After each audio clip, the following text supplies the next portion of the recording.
So I've been setting up my CD shelves in my new house, and I've just finished, after 2 weeks, I finished the classical. Now I'm ready to go to the jazz CDs. I'm really excited about this. Feeling all organized in your musical life? Yeah. You know what's great about having CDs is like you look through the CDs and you're kind of trying to organize them, and you pull one out and you're like, oh man, I forgot I had this. And then you can put it in the stereo and just relive that wonderful experience about this CD that you had completely forgotten you had. It's just a great pleasure. Yeah, that's nice. Yeah. And especially as we get older here, we forget things anyway. Yeah, I guess. But by now, after like years and years of, decades really of collecting CDs, I've got so many, it's kind of what to do with them all. But I kind of like having them around. When I was looking at all the boxes, I was like, why do I have all these CDs? But now they're on the shelves and I'm like, it feels good in here with all these CDs around, It feels like home. Yeah, I guess that's what it is. Well, we're almost at springtime here. It is spring in Western Japan here, except tonight it's going down to freezing again. Again? Really? Yeah. Okay. I was out walking around this morning with Mrs. Russ and hoping to see some cherry blossoms, but they're just kind of starting to peek out. So I think it'll be another week and it's supposed to warm up. Right. Yeah, they're saying it's going to get warm this week. So we've got that to look forward to. Going into spring, there were a lot of new music releases this past week, and it took me like 2 days to get through getting them all listened to and added to my list. So I think we'll have a lot of things coming up in the future. Yeah, I've got some good off the beaten path classical too, as well as some really popular ones. Oh, I want to mention something, by the way, before you get into your thing there. There's a new release that I'm really interested in that we won't be talking about on the podcast of Puccini's opera Tosca, conducted by Andris Nelsons, with Jonathan Tettleman in the Cavaradossi role. And it's also got our favorite baritone, Ludovic Tézier, as Scarpia, the villain of the opera. And getting great reviews. I really want to hear it. And it turns out that the booklet doesn't include a libretto. Now, I remember when I was younger, every time you bought an opera CD, it came in a box with a thick booklet that had the full libretto in it. And they don't do that anymore. I think that's really terrible. Even online, they're hard to find. These things aren't really very well documented anymore. They should give you those extra goodies if you buy the CD, especially these days. Yeah. Now, I have older recordings of Tosca, so I have the libretto from older CDs, but I think it's just sad. It's hard to get people into opera if they don't really know what's happening. Right. That's how I feel about it. That's, you really have to know what's going on to really appreciate it, I think. Well, you're listening to Adult Music. This is episode 206. I'm your co-host, Russ. And I'm your co-host, Mike. And before we get into new things for this episode, I want to send out some thanks to Gleam Records over in Italy for sharing our episode last week on Facebook, in which we featured Israeli guitarist Ron McGrill's Inspired recording. It's a really great organ guitar trio recording, lots of classic jazz sounds on there, a lot of nice playing. So if you haven't heard that, be sure to go back and check out those links from last week's episode. We really like these European record companies. They appreciate what we do, and we're always happy to hear the new music that's coming out from Europe. And we've got 6 new recordings, 3 classical, 3 jazz tonight. Some interesting things to talk about in the episode description. As always, you'll find links to them all on Spotify, Apple Music, and Amazon Music. Everything we'll discuss is right there at your fingertips. And also at the top of the description, there's a link to the full episode playlist. You can get all those albums in one place on Deezer, CD quality streaming music from France. Now, if you can't see the full description or the recording list and links are hard to access on whatever app or platform you're listening to us on, you can always come over and check us out on our host site. That's Podbean, podbean.com. Everything's easy to follow there. If you enjoyed the podcast, please follow or subscribe wherever you like listening to us, and tell a music-loving friend as well. If you take a moment, give us a ranking or write a short review. That helps us get listed in the podcast music category recommendations, and that helps us grow our audience. Come over and check us out. Follow us on our Facebook page as well. You can get extra info and more new releases as they come out. I put a bunch up from this weekend there. You can leave a message or a comment there as well. You can check us out on X. We're over there at Adult Music Pod. I post links to the episodes once they're published there as well. And if you want to contact us directly with any comments or questions, we'd love to hear from you. Our email address is adultmusicpodcast, all one word, @gmail.com. We're going to play music samples as we go through these albums, and this is our fair use disclaimer. Music sample clips are for commentary and educational purposes. We recommend that listeners listen to the complete recordings. all of which are available on streaming services in the links provided. We also suggest that if you enjoy the music, you consider purchasing the CDs like Mike and I, or high-quality downloads to support the artists. Speaking of changes of seasons, we're going to go through all the seasons again. Yeah. Well, Russ, as you know, when it rains, it pours. It does. And indeed, we talked about the four seasons. There was a great recording by Diotima Langlois de Swart that came out recently, and we talked about it a few weeks ago, really. Yeah. And here we are with another one. Now, that one had a great program because it had the concertos, and then it kind of cycled through again in this sort of eternal return. It had four other Vivaldi concertos that were similar to those, right, the original concertos. It was an interesting program. Anyway, we get a more straightforward program this time, and I definitely wanted to do this one because it's by La Serenissima, conducted by Adrian Chandler. We talked about an album of theirs like really early on in the podcast, and they wrote back to us, and they were very nice. And we talked about a few other recordings of theirs, and we didn't hear from them again. But we still like them. I still feel close to them. Now, they've recorded a version of, well, I don't want to say the Four Seasons. Their album is called Vivaldi Opus 8 Volume 1, The Four Seasons and Other Concertos. And this is on Signum Classics, came out February 14th, so I've been sitting on this one too.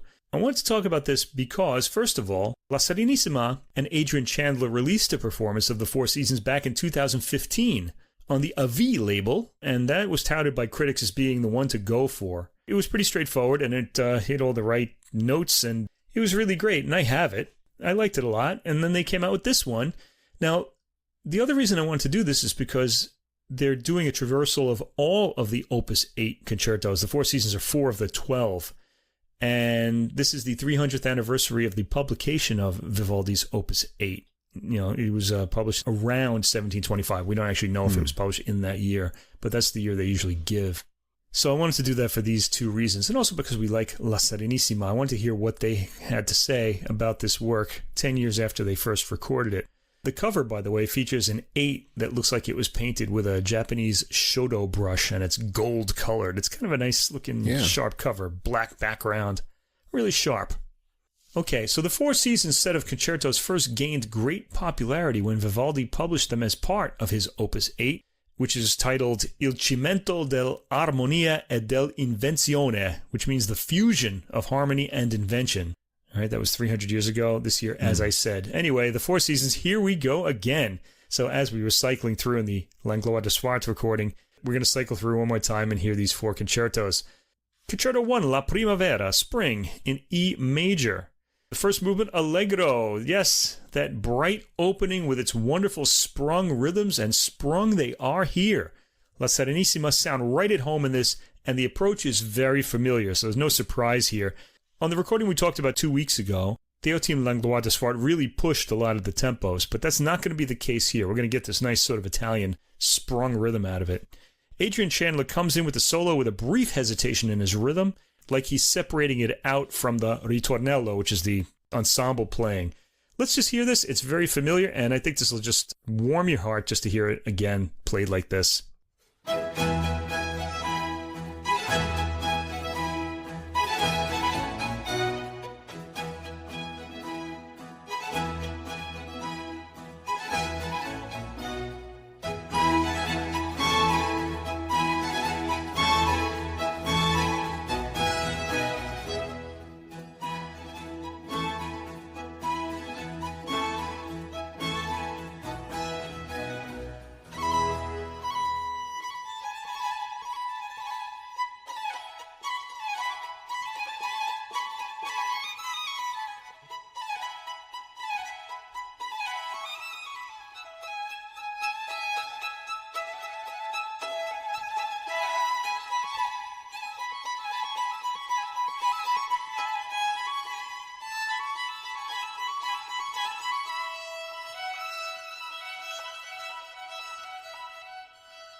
Okay, I like the way they also got a little bit of a depth perception in there with the lower violin sort of sounding a little bit more distant, like we're hearing birds on branches from different trees there or something. It was a nice effect.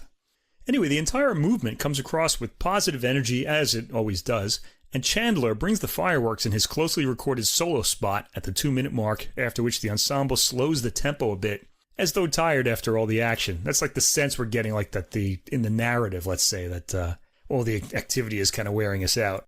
It's an expressive performance with the retards, or the slowings down, to differentiate the movement a bit from all the rest. We're off to a good start here.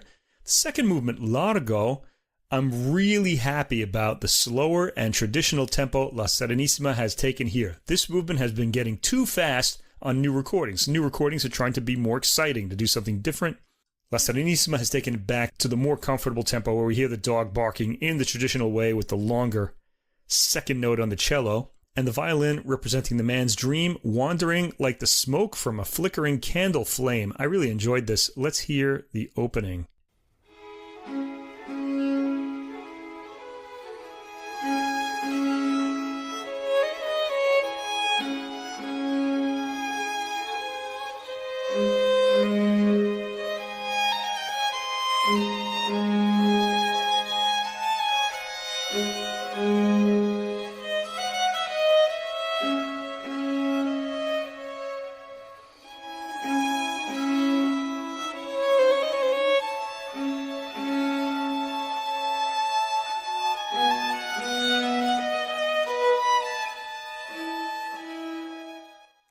Yeah, deeply satisfying. That just sounds like that dream is just being unwound very slowly, and I just love it. It progresses in a relaxed way. Also, I kind of like the way the cello isn't up front. It kind of sounds like the dog is sort of far away. So deeply are we in the violin's dream. It's very present. You know how you're kind of falling asleep and the noise around you just seems to kind of fade into the background a bit? That's sort of the effect they're getting here. Really creative. I really liked it. Track 3, Allegro, the pastoral dance here, really accents the drone, giving it an accent on every downbeat. Let's hear this. This is pretty interesting. It's a little different than what we're used to, but mostly the same. Let's hear it.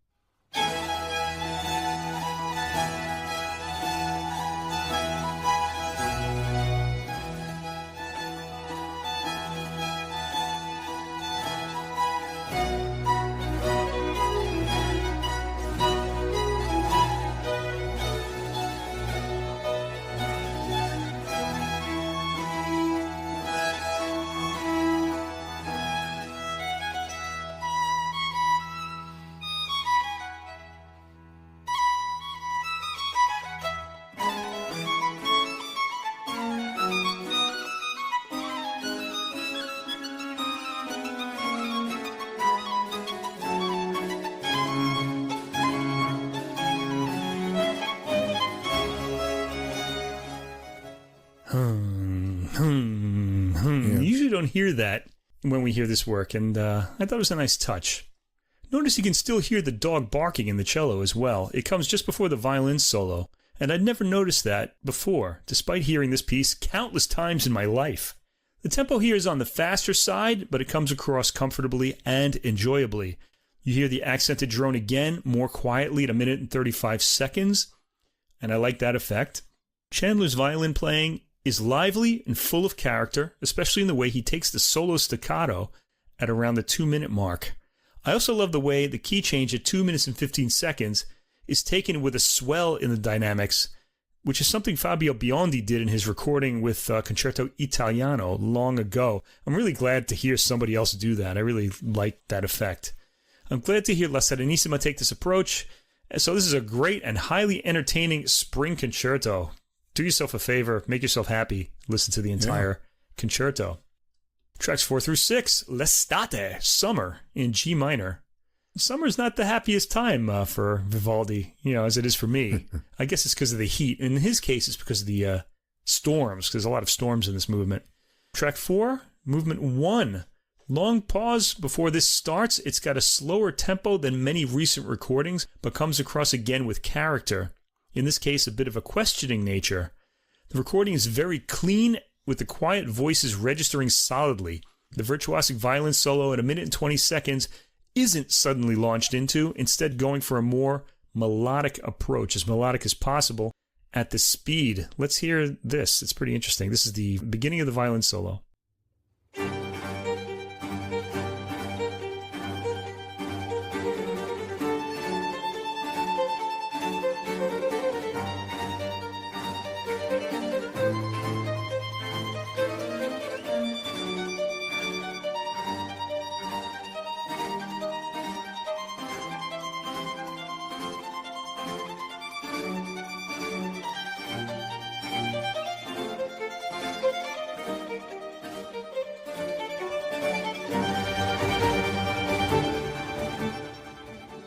Yeah, in that sample, you also want to notice how present the slashing cello accompaniment is, too. I really liked that. So the solo violin and the accompaniment are really balanced to be equal to each other, and the effect is really nice.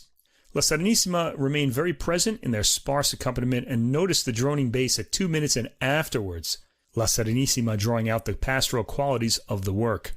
The strings achieve a ghostly quality at the 3-minute mark, then burst out in dynamics, with the basses sounding powerfully. The narrative quality of this movement is brought out beautifully via the pacing. The ending does a natural fade to a last note, a nice, unexpected effect. Yeah, I'm really almost rediscovering this work by hearing this recording, and I've actually heard it 2 weeks ago or so. I don't remember when we listened to this. It was more than 2 weeks ago, but... There's also something else I discovered I'll talk about at the end that surprised me a lot. Okay. All right, track 5, the middle movement, a more lyrical movement with the violin playing the melody over quieter accompaniment sounding like they're somewhere in the distance, which is a desired effect of the performance, not an issue with the recording. The recording is fantastic. Again, beautiful and moderately paced. Track 6, Presto. This comes out with some aggression at the opening. The ensemble has great presence. Let's hear it.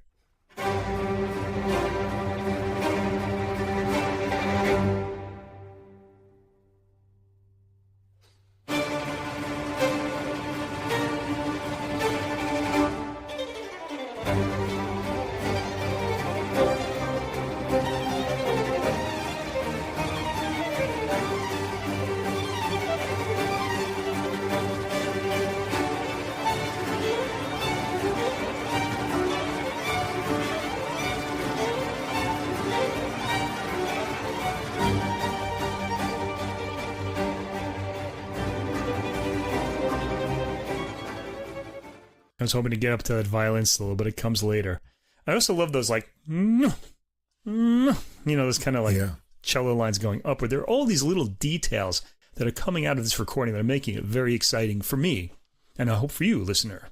We get a palpable bass sound in this movement. I love the violin solo at the 48-second mark. Chandler brings the fireworks and takes brief, unexpected pauses between each phrase for dramatic purposes, and it works. This has got me engaged. Please notice the accompaniment on this recording. La Serenissima managed to bring it to a level as interesting as the violin solos through dynamic shading and pacing. Tracks 7 through 9, Concerto 3, L'Autunno, or Autumn, in F major. Movement 1, track 7, is taken at a slower tempo than we generally hear, with strong accents on the downbeats, accenting the phrasing. I'm going to start this sample about 30 seconds in.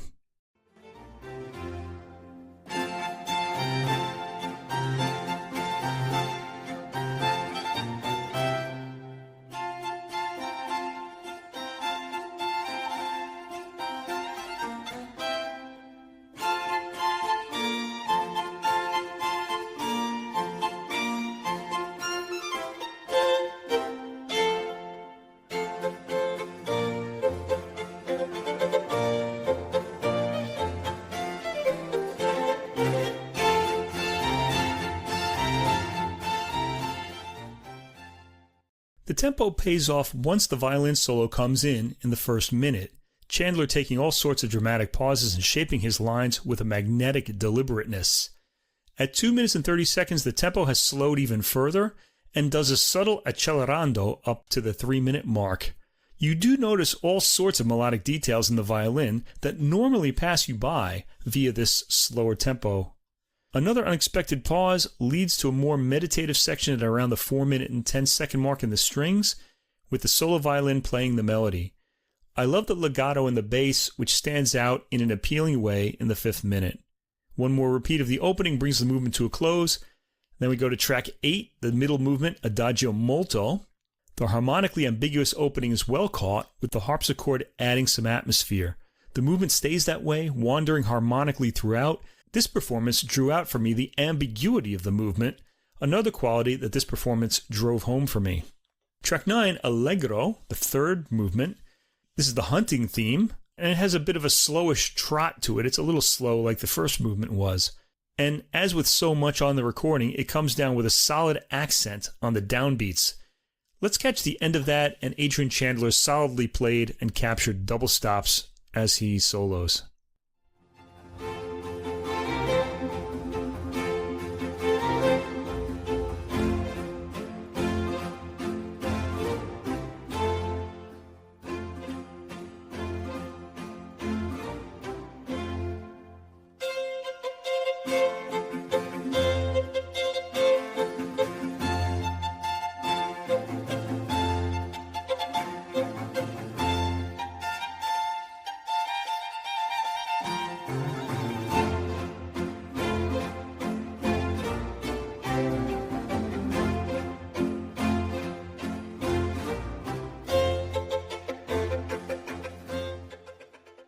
Yeah, you want to notice also during the violin solo, the accompaniment providing harmony. Just a little bit of like a counter melody almost in that harmony. It's really nice. I really like the effect of it. Chandler does a lot to guide the listener through the varying sections of the movement. La Serenissima themselves collectively change character when each new section comes in. There's a slight retard on the ending cadence, and then we get to the final concerto, number 4, L'Inverno in F minor. This is the final concerto of the Four Seasons, not the final concerto on the album. Track 10, the first movement, Allegro non molto. By now I was curious as to what the icy opening of this movement would sound like. It starts with some presence, and the timbre of the string instruments is heard in its starkness. Really great. Let's hear a little bit of this.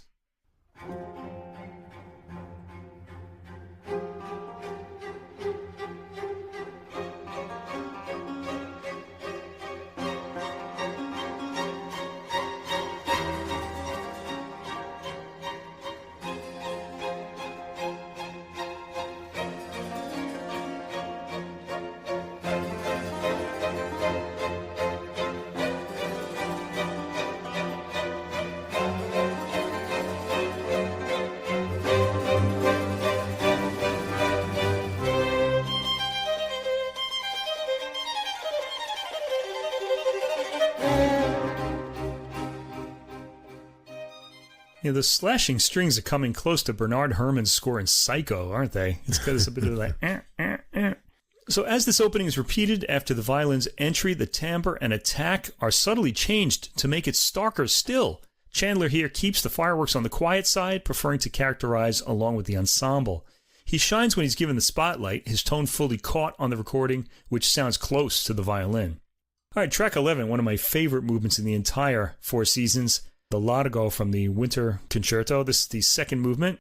The tempo here is perfect. This is another one of those tempos I've been complaining about lately that's been getting too fast. Well, here, it's ideal. The pizzicati and the bass are perfectly audible. In fact, they're very up close and really quite up front. I think they represent the raindrops pattering loudly onto the windowsill outside.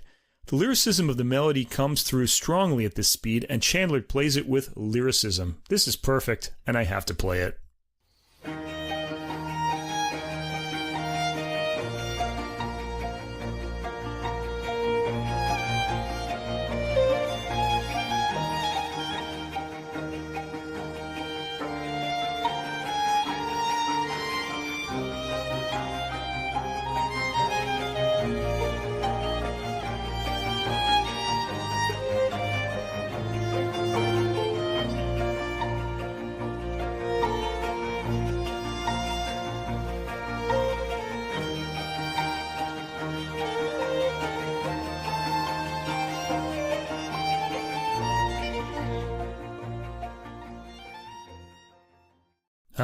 Feels really good to be inside when it's raining outside. I like how comfortable the end of the melody sounds at the 52-second mark. We heard a bit of that before the next theme comes up. This is a deeply satisfying performance. And finally, track 12, the last movement of the Winter Concerto. Chandler starts this up with a questioning, lightly played solo line. There's a drone in the background that draws attention here. The tempo accelerates subtly into the first minute, then backs down only to accelerate again for the ending, which again has some of the edge we've been hearing lately on performances taken off to focus on its musicality, and it's an approach that works here, making you sad to hear the work end. But we still have quite a bit to go on this album. Tracks 13 through 15 are Concerto 5 of Opus 8, La Tempesta di Mare in E-flat major. This is a pretty well-known concerto. A lot of people play it. There are at least 3 concertos by Vivaldi with this title. This is probably the most famous one because it's in Opus 8. Track 13 is the first movement. The opening rhythm is full and lively. Let's hear that.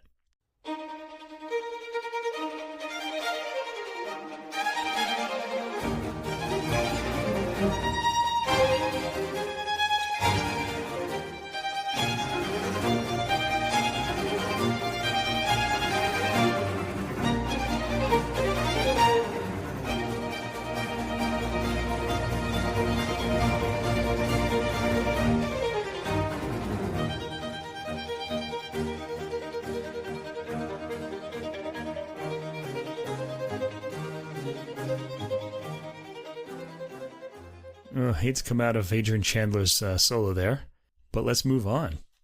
La Serenissima bring the same energy to this as they did to the Four Seasons, and again, accompaniment is made a highly present part of the overall texture. Adrian Chandler's soloing brings this movement to exciting life. The bass remains present and contributes much to the stormy feel of the movement. The very short cadenza passage at the end comes after a slight pause, a characteristic of these performances. The movement does not end on a cadence, but interrupts itself, after which the largo starts, and that's the middle movement, track 14. The largo is of a completely contrasting character. It's languid and rather voluptuous in its slowly moving melody. The solo violin is the star, playing melodically throughout. Chandler mostly brings a seamless legato to the movement. There's a cadence at 1 minute and 48 seconds, after which a creeping bass comes in, leading the violin to an open cadence to set up the next movement, which is the third movement, presto, track 15. This has a strongly accented rhythm with a dance-like feel. The violin quickly goes into solo figuration, some of which is reminiscent of the opening movement of the Spring Sonata. It's funny to find that in the same publication. The movement has some harmonic and rhythmic surprises in its sudden changes. The character's a bit different here than I remember from previous recordings. It sounds fresh, always a welcome quality. There are some off-kilter accents in the rhythmic line in the second minute, surprising for Vivaldi. La Serenissima obviously have the full measure of these works and often pull out surprising, unexpected details. Let me sample some of that from around 2 minutes in, when the piece is really moving.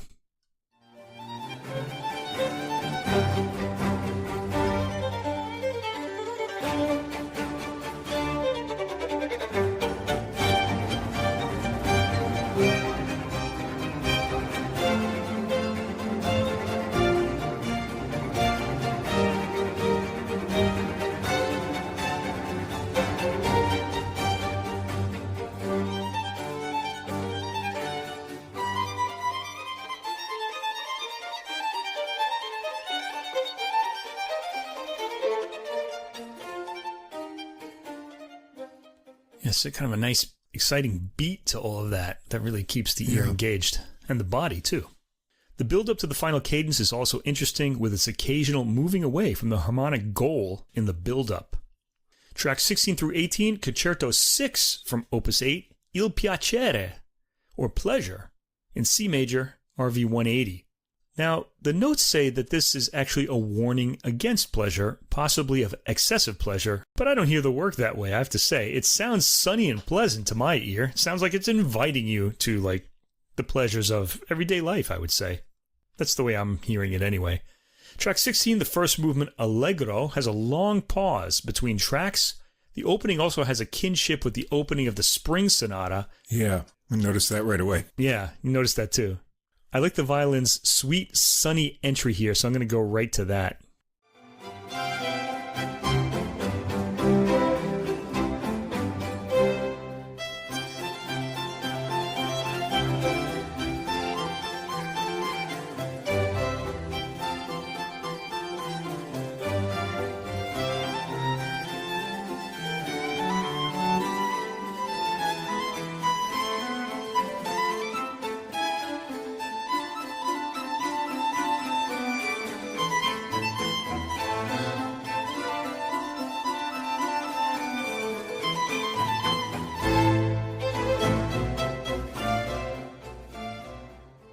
There's some especially satisfying violin passage work in this movement, long-lined as it all is, and continuing along the harmonic circle of fifths, really satisfying.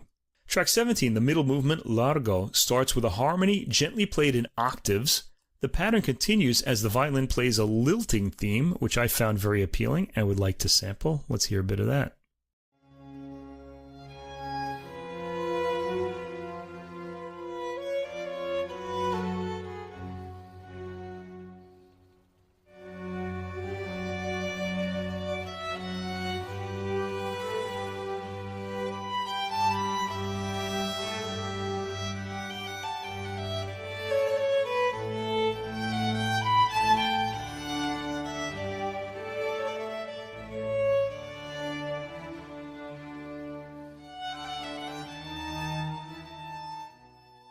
This highly melodic movement continues with the violin soloing melodically throughout.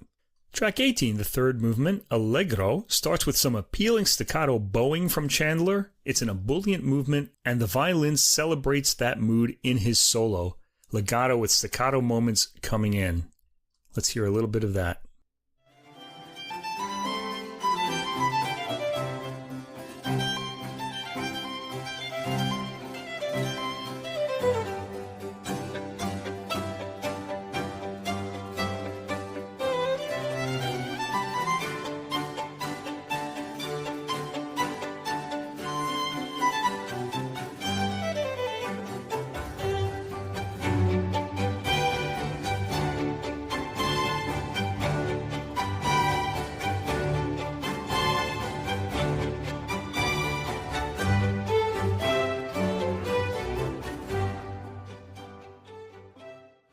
The mood is pretty much maintained throughout, with the violin soloing for most of it, an appealing movement, and a work that should be better known.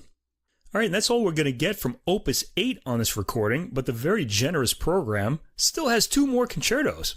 Tracks 19 through 21, Concerto for Violin, Strings, and Continuo in C major, RV 170. Now this is probably an earlier work than the Opus 8 works we've heard. Track 19 is the first movement, Presto. It's got a cheerful melody that has some quick, subtle changes and a darker mood by the cadence at 30 seconds. See if you can pull the changes out. The ensemble helps with this in their accents.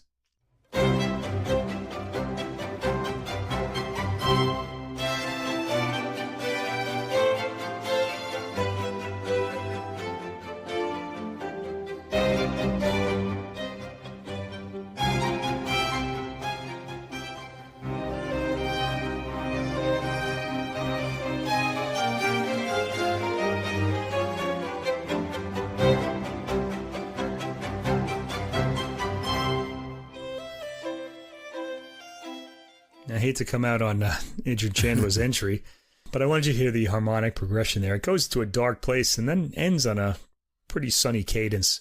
Really interesting manipulation of mood in there. So La Serenissima make this appealing, as does Chandler with his phrasing in his solos. This work could well disappear into the long list of Vivaldi concertos were it not for the dedication of this performance. There's a nice pastoral moment about 30 seconds from the end when the tone lightens and the bass starts droning under the now legato violin solo. It's a nice surprise. Track 20, the slow movement, Largo. The movement starts with a bit of mystery to it. A more pleading, languorous tone comes out eventually, leading to the cadence. I like the way the violin solo grows out of the cadence. You don't hear its entry. Let's sample that.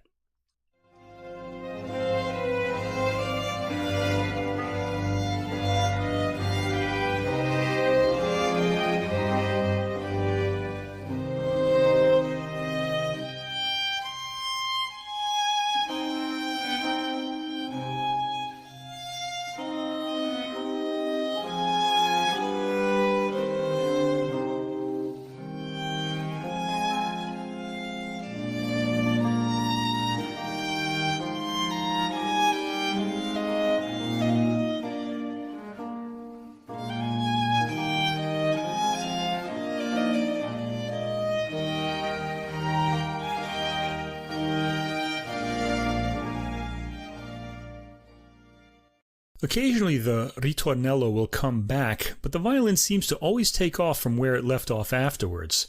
An interesting movement to listen to. There's a great sudden key change at 2 minutes and 51 seconds too, on a false cadence. Gorgeous movement, one to be discovered. And track 21, the third movement, Allegro.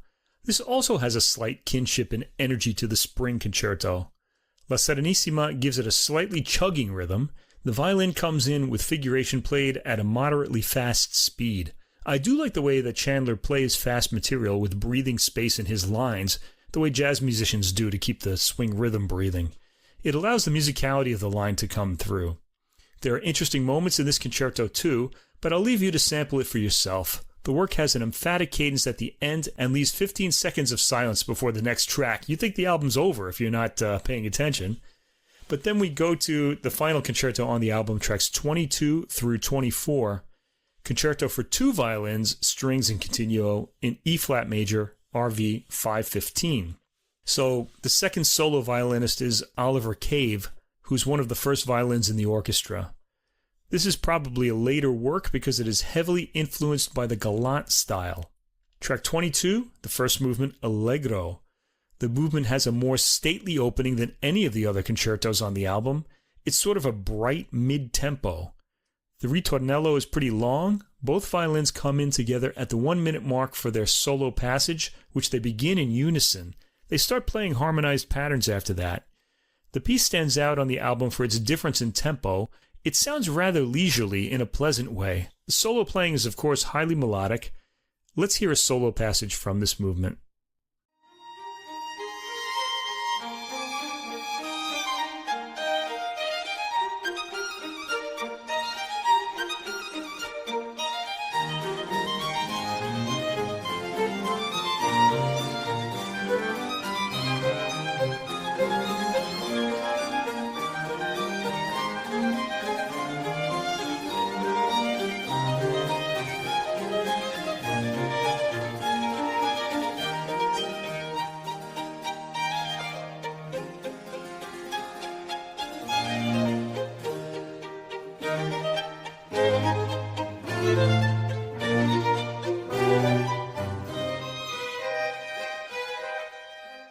All right, got to get out of it there. Sorry. You'll just have to hear the cadence by sampling for yourself. The second movement, Largo, track 23, has a mysterious unison opening to the work that I rather liked. Pizzicati enter along with the bowed strings to accompany the soloing of the two violins. Let's hear a little bit of that.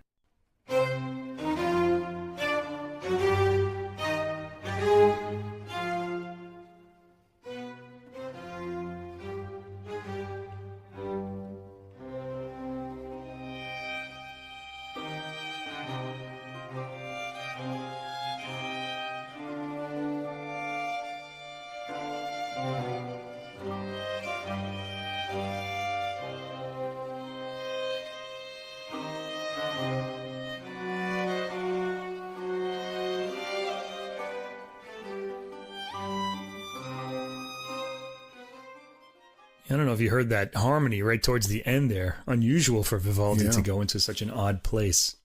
This is a melodic movement, though, much in the vein of the sample that we just heard. And track 24, the final track on the album and the final movement, is the third movement, Allegro. It's mostly quick quarter-note chord accompaniment to the ritornello theme. The violin comes in with a staccato leaping theme, then goes into figuration with the other violin providing a counter-melody. Leaps into the high-end figure in the second violin solo toward the end of the first minute. At least I think that's the second violin. The track seems to come to an end with an emphatic cadence at 2 minutes and 35 seconds, but then the soloists come in with high-speed figuration that calms into drifting chords. I like the quality of the figuration melting into gentle melodies in this movement. The ensemble then comes in to bring the movement to its final cadence, and that's the end of the album. This is a very different beast than the Théotime Langlois de Swart recording we heard a few weeks ago. That one went for high-speed virtuosity and excitement, but this one leads more toward the musical qualities of the concertos and drawing more out of the traditional style of performance that they've been given over the years. Tempos are more toward the standard adopted by the early period instrument recordings back in the 1980s, except that great detail is pulled out of the orchestration by La Serenissima. And by detail, I mean certain elements are highlighted and phrased in ways that make the work sound fresh and newly interesting. And that's no easy feat in the Four Seasons, which have been played so often over the 20th and now 21st century. Tempos seem perfect for all of the Opus 8 works, although I thought that some of the autumn movements were a little slow, but they pay off because of the violin solos in those works and how they register. I greatly prefer this recording of the Four Seasons to the one La Serenissima released in 2015. It seems like the ensemble has lived with this particular set of works for a long time, and the performances pull out a lot of pleasing elements, as well as being well-sized and providing springy rhythms and cheerful moods.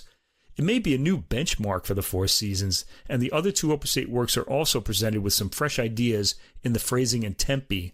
I imagine that La Serenissima plans to finish the set with the remaining 6 concertos in Opus 8, later in the year. I'll be looking forward to that if they do, and we'll certainly be covering that recording of more rarely heard works if it does indeed come out.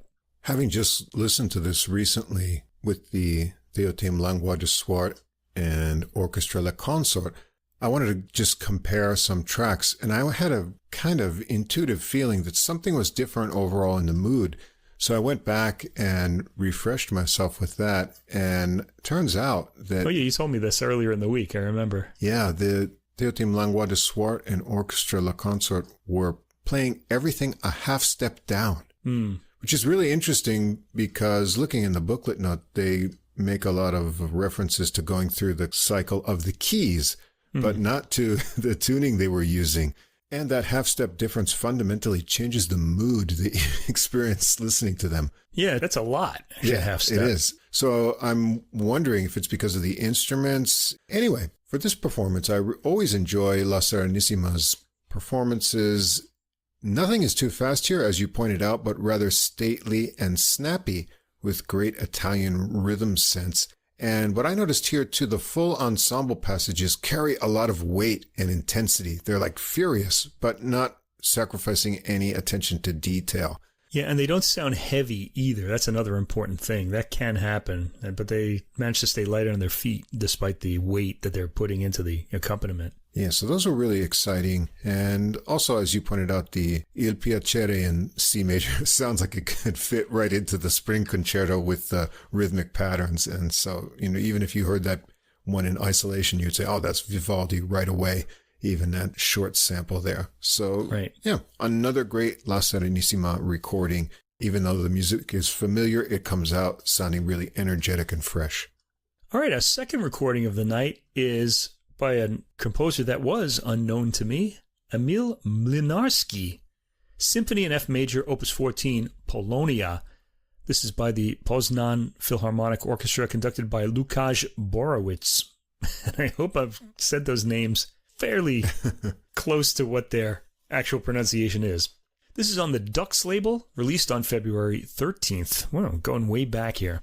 Anyway, Emil Młynarski was born in 1870 in Kabarty, which was the Suwałki Governorate in the Russian Empire, and is now Lithuania.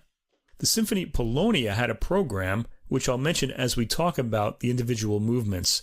Now, I should mention Młynarski spent a lot of his life at the Warsaw Conservatory, and I think he was actually Polish, despite being born in what's now Lithuania. I guess it was the Russian Empire back then. The notes call this one of the most interesting symphonies of its time, an apex achievement of the post-romantic vein in Polish music. Now, I should say post-romantic. The key word there is romantic, and post-romantic it may be, but it's not modernist. It really does sound romantic. Like, it doesn't sound like Debussy or Prokofiev or anybody like that.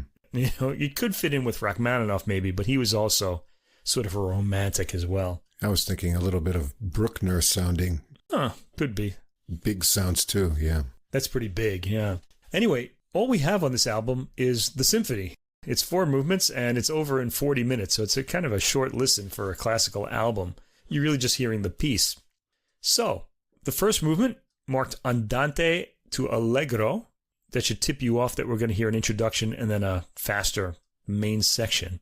So the opening bars usher in the symphony's leitmotif of omnipresent fate.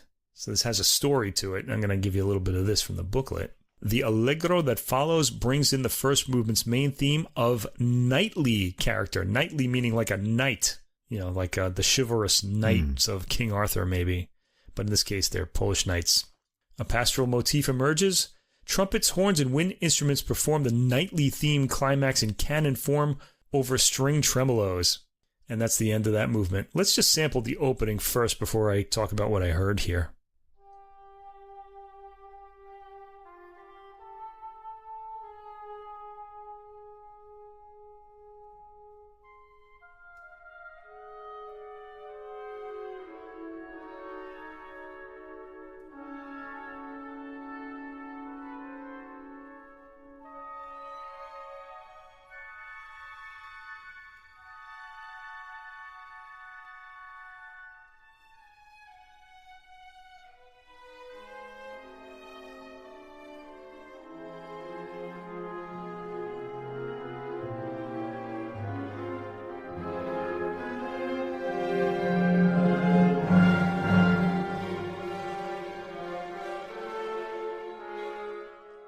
Okay, we're building up. I should say, you mentioned Bruckner. There is something actually even Wagnerian about the music's lack of desire to settle onto some kind of a cadence or a certain key. It seems to keep drifting harmonically.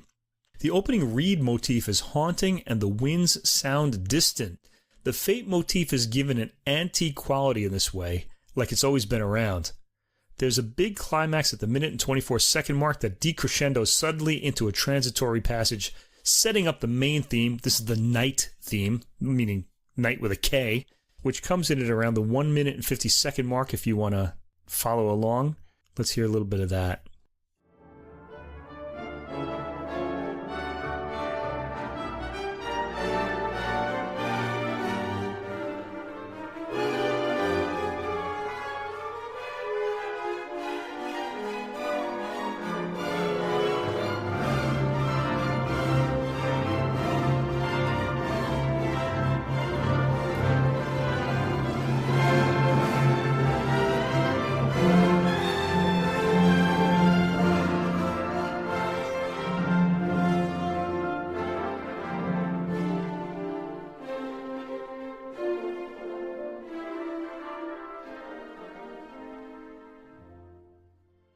So that knightly character you might have noticed has a dance-like quality to it. There's some swagger in there. The pastoral motif follows, and then at 5 minutes and 12 seconds, a rather sinister dotted rhythm repeated note is heard in the brass, bringing some drama. Tension builds in this section. By 7 minutes and 53 seconds, tension has subsided, and calm comes in with the pastoral theme. The knightly theme begins its build-up at the 9-minute mark. It brings the movement to a cheerful climax, though the fate motif is briefly heard just before the final chord is sounded. The movement is well shaped both by composer and orchestra in their performance, and it comes off well here. That's pretty important for a work like this that's unknown, so kudos to the orchestra and to Borowicz, the conductor, for really shaping this so well. Second movement, Adagio. The main theme is the conquered hero's despair and the tragic nature of their fate. The middle section introduces a new theme in the solo violin, full of misery and resignation, according to the notes. Oh, happiness. Anyway, this starts with distant timpani. The forlorn opening theme is played in the winds and strings. It sounds distantly placed as well as at a piano dynamic, meaning a soft dynamic. There's a hush over it. I'm going to sample this a little in a bit. This is around the 50-second mark.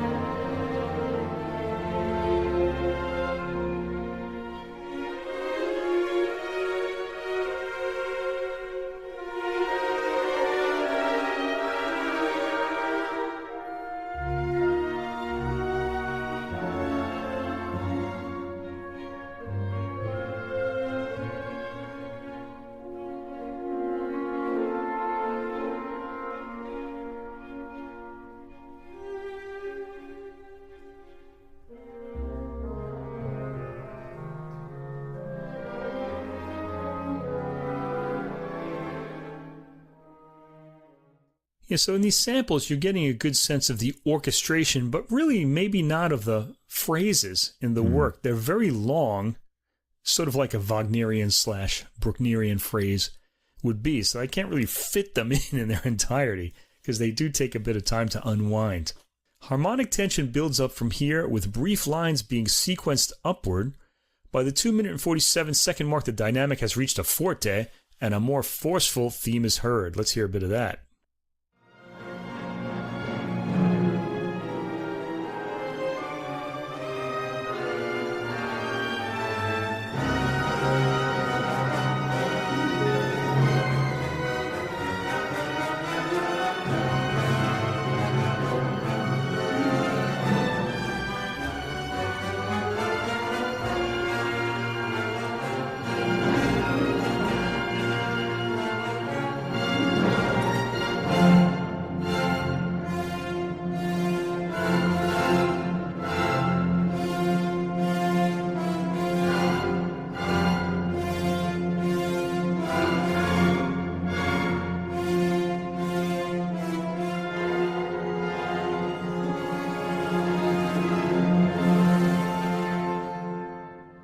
Those distant sort of brass notes in the background really kind of sending out some kind of a warning signal.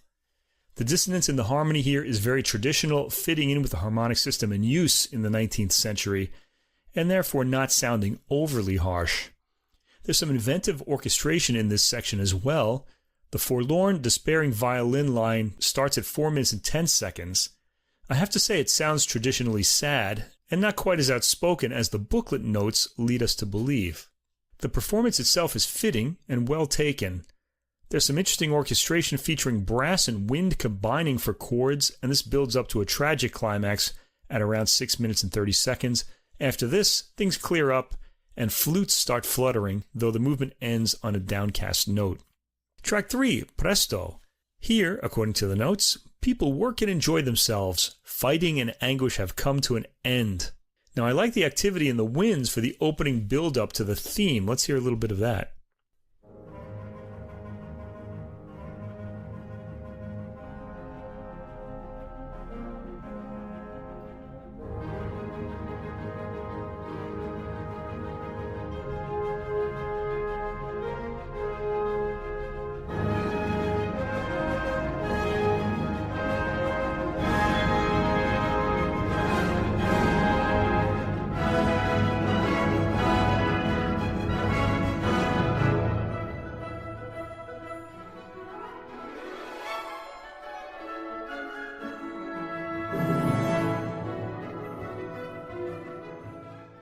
Some energetic activity in the orchestration there, some lively rhythms. So after this sample, the rhythm moves at a light, breezy gallop. There's some pretty orchestration involving chiming percussion in the second minute. A new, more relaxed theme begins at the 2 minute and 30 second mark. Let's hear a little bit of that.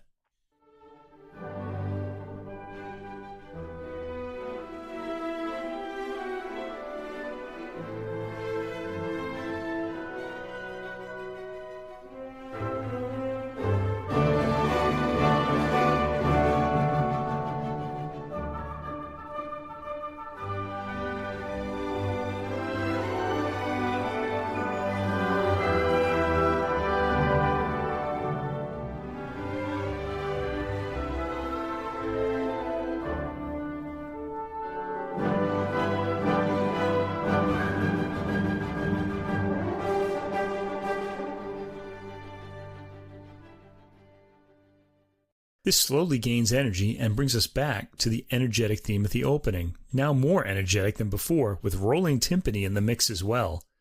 The movement ends with some volume from timpani and strings.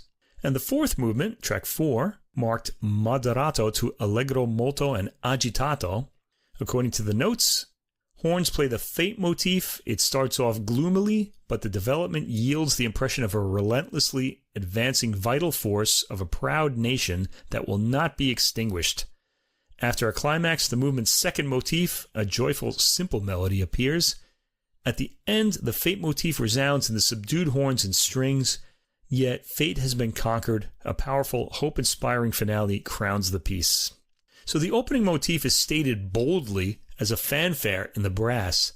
A heavy, slow, trudging rhythm follows.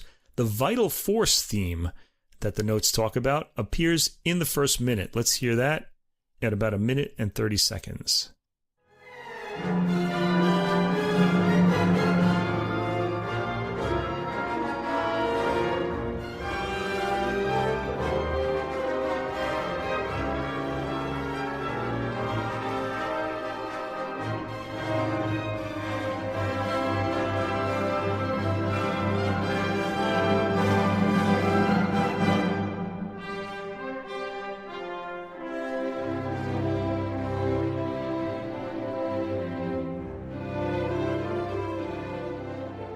Okay, now at the end there, you hear those droning basses. That's a pastoral theme, so we're in the countryside there. So sequence lines build up tension and are suddenly interrupted by a new theme at 2 minutes and 20 seconds or so. A stately, proud theme is blared out of the orchestra at around the 3 minutes and 15 second mark, but quickly evaporates into stray wind lines that the strings then collect and build up into a key change, featuring brass at around the 4 minute mark. A gentle, wind-led theme with string arabesques suddenly appears at 5 minutes and 25 seconds or so. This slowly builds in rhythmic energy. Then at 6 minutes and 24 seconds, we hear the bold vital force theme played via solid chords. More tension building follows, with rising keys passed through, until at 9 minutes and 51 seconds, we have the boldest statement yet of the theme. I'm going to pass that by a little bit and play the ending of the work.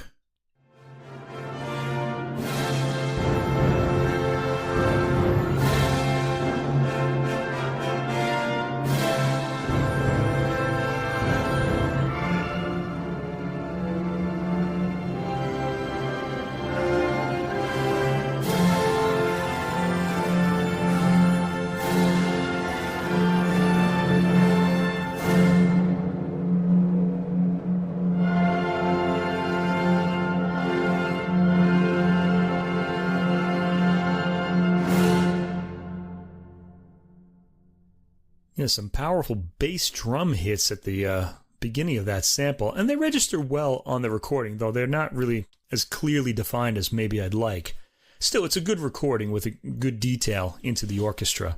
So this work is a nice discovery. It's a solidly composed symphony from around the turn of the 20th century, still in late Romantic orchestral mode, and from Eastern Europe by a composer I'd never heard of into the bargain. The Poznan Philharmonic Orchestra and Łukasz Borowicz are totally committed to the score and deliver a rousing performance. To this day, we still don't hear much music from the lesser-known Eastern European Romantic composers, so I'm glad I got to hear this one, and I'd suggest you check it out. It's very big-boned, and it has long phrases, and it's just very exciting in that way. This was enjoyable. It will take more listens to get the themes stuck in my head with something new like long. This. Yeah. I did find the themes in the third movement the most memorable on a first listen, just on my own personal observations. It's very romantic and sweeping, as you say, with those long phrases. Yeah. And it sounds, as I mentioned, like a lot of German influence. And as I said, Bruckner came to mind. Młynarski was a really good orchestrator with lots of powerful low brass and nice woodwind segments throughout. The performance is excellent. The recording itself, to me, sounds like it's from the back of a hall. Yeah, and it could be. The low end is captured powerfully, but it lacks a bit of detail and can get a little muddy when things reach full volume on sections. Not a bad overall balance, and it doesn't take away from the performance, just maybe lacking a little clarity in some spots. Okay, our final classical music performance of the night is the polar opposite of Vivaldi's Four Seasons. Yes. This is by Pierre Boulez. Now, this year is the 100th anniversary of his birth, so we're going to be hearing a lot of Pierre Boulez in the concert halls this year, if not on the podcast. I don't know how many of these I can do. This is his Livre pour Quatuor, or his book for quartet, composed 1948 to 1949. And this is performed by Quatuor Diotima, who are Yunpeng Zhao on first violin, Léo Marillier on second violin, Franck Chevalier on viola, and Alexis Descharmes on cello. This is released on the Pentatone label on March 21st. So we're doing this album just after Boulez's 100th birthday. He was born on March 26th, 1925, so his 100th birthday has passed. So, working on Pierre Boulez's Livre pour Quatuor was one of the founding projects of the Diotima Quartet in 1996, and they worked with Boulez himself on the work around 2011. And the reason I wanted to hear this is because I'm familiar with the Diotima Quartet's playing. They do a lot of adventurous music, starting with the Schoenberg Quartets. They also did the Ligeti Quartets, the Bartók Quartets, and really a lot of really difficult quartets for the ensemble and the listener. The real challenge is to put the music across to the listener, and I think that's why a lot of these quartets like playing this music. It's a challenge for them in many ways. First of all, to play, and second of all, to communicate. Now, Boulez didn't complete the fourth movement due to vision problems he faced in 2011. Now, please notice that this piece was originally composed 1948 to 1949. 2011 is many years after that. Yeah. So he faced vision problems from 2011 up to his death. The unfinished movement was reconstructed by Philippe Manoury. Boulez was constantly questioning and revising his work until he achieved what he considered a satisfactory version, balancing invention and tradition. And so his output really isn't very big. In fact, I have a box set of his complete works. A lot of it is incomplete, but I figured I had that box set and I was done, but new performances are coming out. Now for this work, Boulez took the last Beethoven quartets, Bartók's quartets, and Berg's lyric suite as points of departure. I don't think you would know that by listening to this work, though. Yeah, this resulted in 6 contrasting movements with 3 increasingly slow movements interspersed with 3 progressively faster ones. An opposition between fluid continuity and harsh ruptures. Yes, you notice this right away when you listen to the work. As well as an alternation between free writing and parts in a serial 12-tone technique. Now, I have to say that alternation makes the work a little difficult to follow, because when you're hearing a 12-tone technique, you're kind of like aware of it intellectually, even though you're not really hearing it because of the way it plays out. But if there are free parts, you don't really know what you're hearing. You just have to let the whole thing go. You're not really listening to structure. The work was originally presented in 6 movements, alternating fast and slow tempos, marked by great complexity and extreme virtuosity. Oh yes, this sounds really hard to play. Each musician has to really be on his toes. The work was renamed Livre pour Quatuor from string quartet in 1954 to 1961, when Boulez repeatedly revised the work. This is the first recording of the complete quartet, so I guess on my complete Boulez album I don't have this. I guess it's missing the 4th movement. The booklet notes give a lot more detail of the work and its inspirations, and there are a lot of them. In fact, you may as well just let it go. If you're going to try to follow all the influences Boulez had, it's pretty much all the music he's ever heard, and he's heard a lot more music than you have. And that either of us have, too. The author says that the Livre pour Quatuor is just one example of a universe in perpetual expansion. So I'm going to use the phenomenological approach to this music to describe my personal experience of what I'm hearing. I can't give you too much structurally, as I said, because it's not just a 12-tone work. Now, with music like this, the first thing you're going to notice is the timbre. And a string quartet, it turns out, can make a lot of different sounds. And Boulez is really going to take advantage of that to allow the listener to zero in on what's happening and to keep the listener in the moment, really.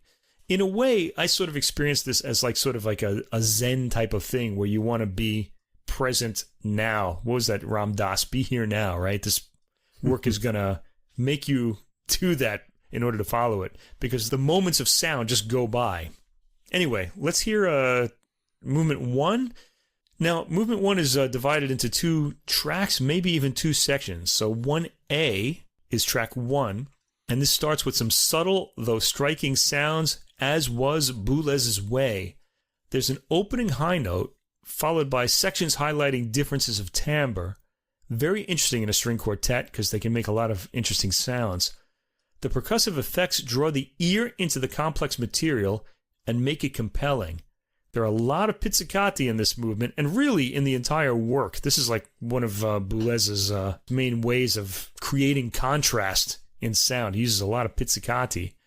So let's just hear the opening of this.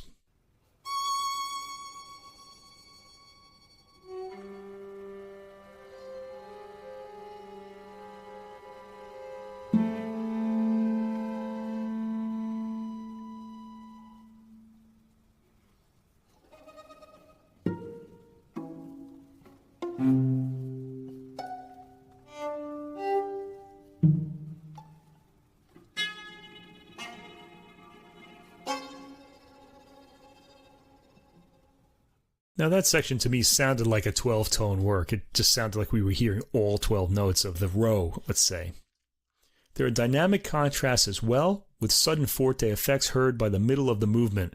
Boulez is extremely inventive timbrally in this work, constantly coming up with sounds, attacks, and phrases that grab the attention. Now I want to mention, when Schoenberg did his 12-tone works, they were often very short.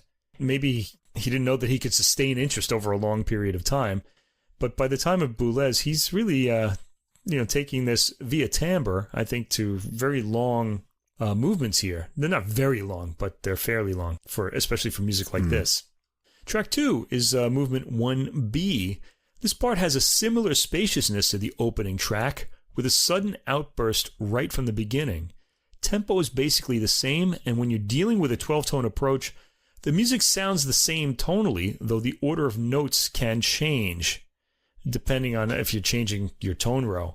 I'm not sure what's happening here as far as that's concerned. He might be going to one of his free sections as well. Again, though, the timbral variety and the variety of attack are attention-grabbing. Boulez has a knack for keeping the listener in the music. Track 3 is the second movement. This begins with more aggressive attacks and a slightly faster tempo. Lots of the textures match the opening movement, most obviously the pizzicati, which continue. Let's hear a little bit of this.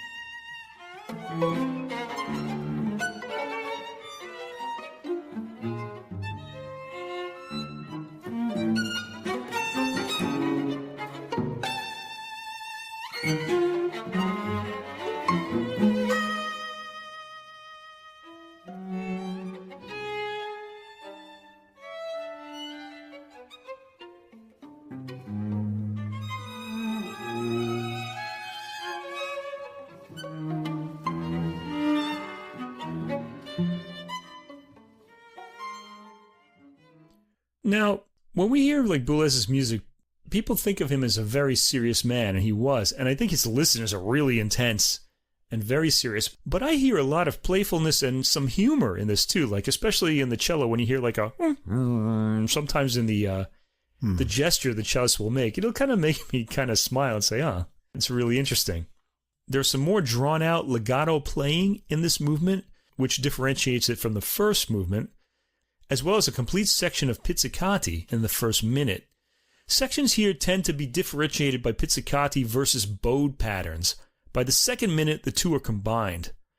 And boy, is this complex. A steady rhythm and continuous music keep the listener riding the music in the second minute. A long pause at 3 minutes and 27 seconds initiates a section of short phrases followed by pauses. What I called a long pause there, Russ, we were talking about this earlier in the week, and you called this sort of a rhythmic cadence, which I found really interesting. I hadn't thought of it that way. Yeah, I noticed when it comes to ends of phrases and ends of movements, you get this sort of expected pattern of rhythm that signifies an ending. And in conventional harmony, that would be also part of a harmonic cadence, with a resolution, which you're obviously not getting here. But there does seem to be something final about the rhythmic patterns that occur in key locations. So that's why I thought of rhythmic cadence. It's interesting. Now I have that idea in my head because a cadence being the end of a phrase, I'm sort of thinking of the music differently. It's funny how words can sort of change your way of perceiving something. Anyway, after 4 minutes and 30 seconds, swooping high harmonics enter the texture, with glissandos between notes in the high end. Now, I want to mention, one of the things that makes this piece listenable to me is the variety of really pleasant sounds that Boulez has the instruments make. I love the sound of harmonics on a string instrument, and he uses quite a bit of those as well. The rest of the ensemble plays piano and calmly. Piano meaning soft. I don't mean like the piano. I mean the dynamic piano, the soft dynamic. After this, we get a section that's more in the forte dynamic, that would be the loud dynamic, where pizzicati and bowed elements are pretty constantly heard together to the end. The performance is extraordinary, as I imagined it would be, given past recordings I've heard by the Diotima Quartet. There's a precision to the playing that gives it a breathing quality. At 10 minutes and 4 seconds or so, there's an outburst, followed by shorter phrases and alternating soft and loud dynamics that bring the movement to an end. The very last gesture is rather teasing, and I found it smile-inducing. Again, a little bit of a wink, maybe, or a little bit of Boulesian humor. Now, again, he doesn't come across as a funny man, but there is sort of like a playfulness to him, I think, via his music, if not via his actual personality. Track 4 is movement 3A. Sul Ponticello playing dominates the opening of this movement. That gives the sound like kind of thinner sort of sound, and it's kind of when the bow plays close to the bridge. Let's sample the opening of this.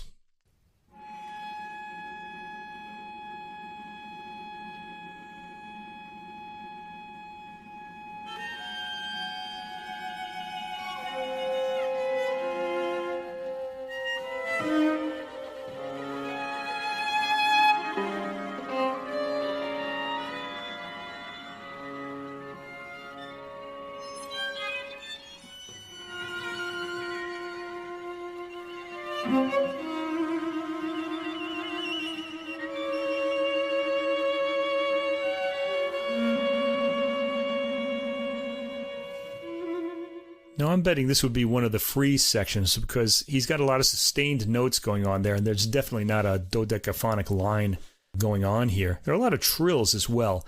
And I said sul ponticello playing. You heard that towards the end of the sample. At the beginning, you heard a lot of harmonics, actually. This is played very legato. Pizzicati soon come in for contrast, but they don't figure as heavily in this movement. Instead, we get more legato lines in the unexpected shapes that we now ironically expect. We hear some trills in all four voices at the end of this track. Track 5 is movement 3B. After a pause, the music resumes much as it was before the trills, with some long sustained notes in the violins as the lower voices create bowed patterns. More sustained tones dominate this section, especially in the first minute, where activity in the lower voices occurs under sustained higher voices. Trills come back in the second minute. A long, high sustained note rings out forte in the highest register at the end, followed by harmonics and a single pizzicato harmony that winks at the listener. Now, in a work like this, again, those different sounds, you hear them return. There are trills, there are pizzicati. These are all thematic, since we don't really have like any kind of repeating melody. So you want to really notice them when they come back. They should become familiar over the course of the composition. Track 6, movement 3C. The opening is fully on harmonics and sul ponticello, or playing near the bridge, and it sounds a bit disembodied. I actually really liked this, so let's sample a little bit of that.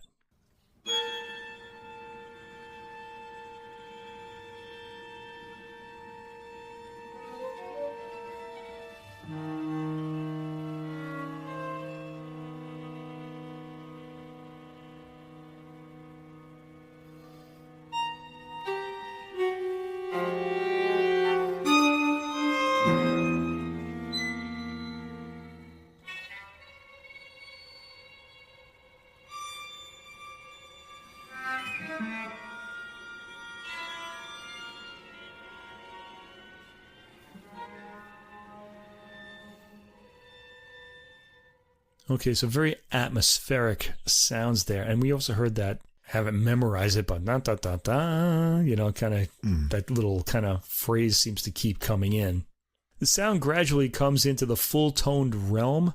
This was meaning that you're hearing the full tone of the bow on the string. This was an easier form to follow. Again, another cheeky pizzicato from a single instrument ends the section. Boulez is definitely doing this for the laugh, or for the smile at least. Track 7, the fourth movement. This is the incomplete music that was edited for performance by Philippe Manoury, a daunting task if ever there was one. A quick opening gesture dips suddenly to quieter patterns, with a little silence heard, and sound constantly being produced. By the second minute, forte pizzicati have entered the texture, and are occasionally interrupted by forte slashing tones from the four voices. Pizzicati, slashing tones, and in the fifth minute, a bouncing of the bow off the strings for effect are all in the timbral palette of this movement. This is experimented with. Different quick staccato slashing sounds are heard in the violins in the sixth minute. The pizzicati and the cello and viola keep the movement moving. At 7 minutes and 23 seconds, there's a sudden, brief, calm, vibratoless pattern that struck me, but we're back to slashes and pizzicati soon afterwards. I liked the harmonics and pizzicati at around the 7 minute and 45 second mark, so let's hear a bit of that.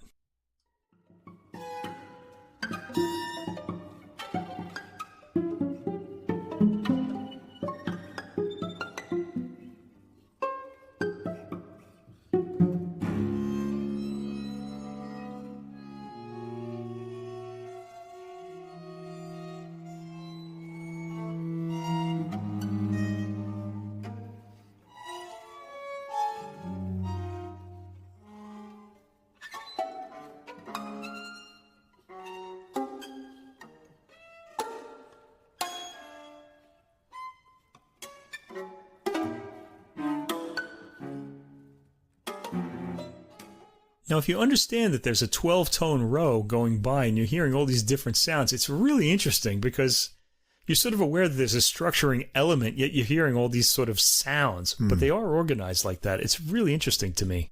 At 8 minutes and 58 seconds, there's a pianissimo veiled tone from the ensemble that has the listener leaning in to hear it.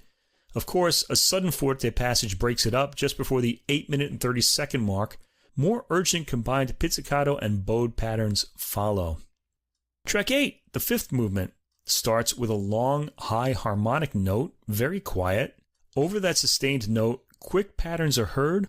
A lot of the elements we've already heard return here, a long trill, pizzicati, and bowed patterns. You can pick them all out in the first 45 seconds. Let's hear it. This is almost like a summation of everything we've heard so far.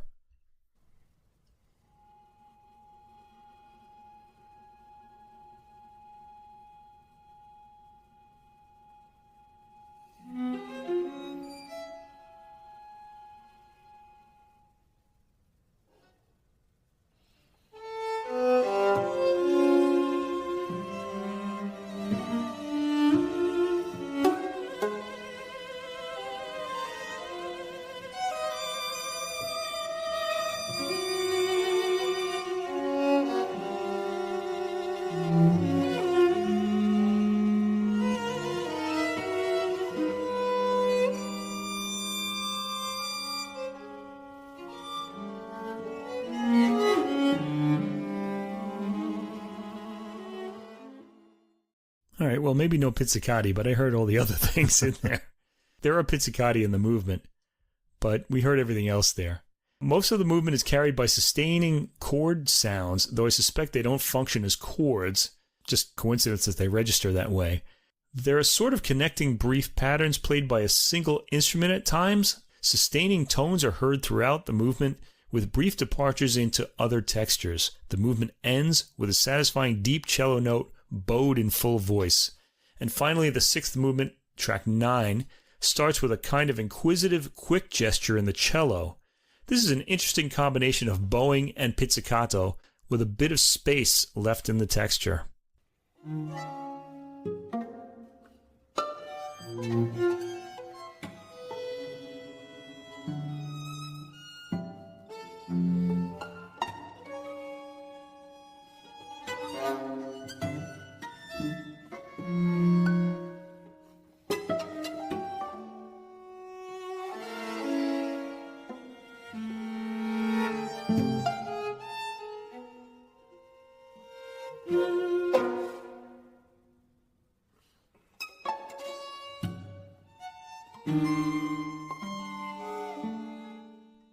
And by the way, great recording. This is really close, and it's picking up all these subtle details that the musicians are making.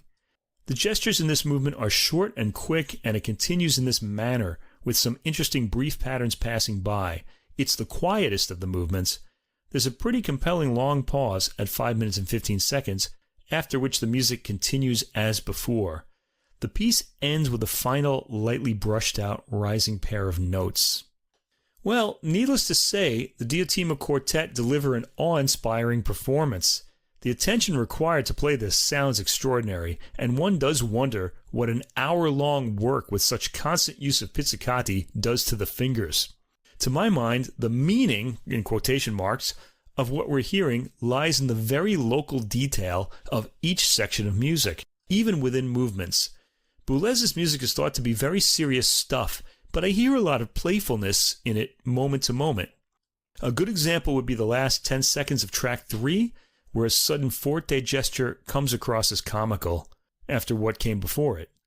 It's the constant variations and juxtapositions of timbre that makes his music compelling, and for intellectuals, there's the way it's put together, maybe a bit too much for me to follow, though I kept my ear in there, fascinated by the moment-to-moment nature of the composition.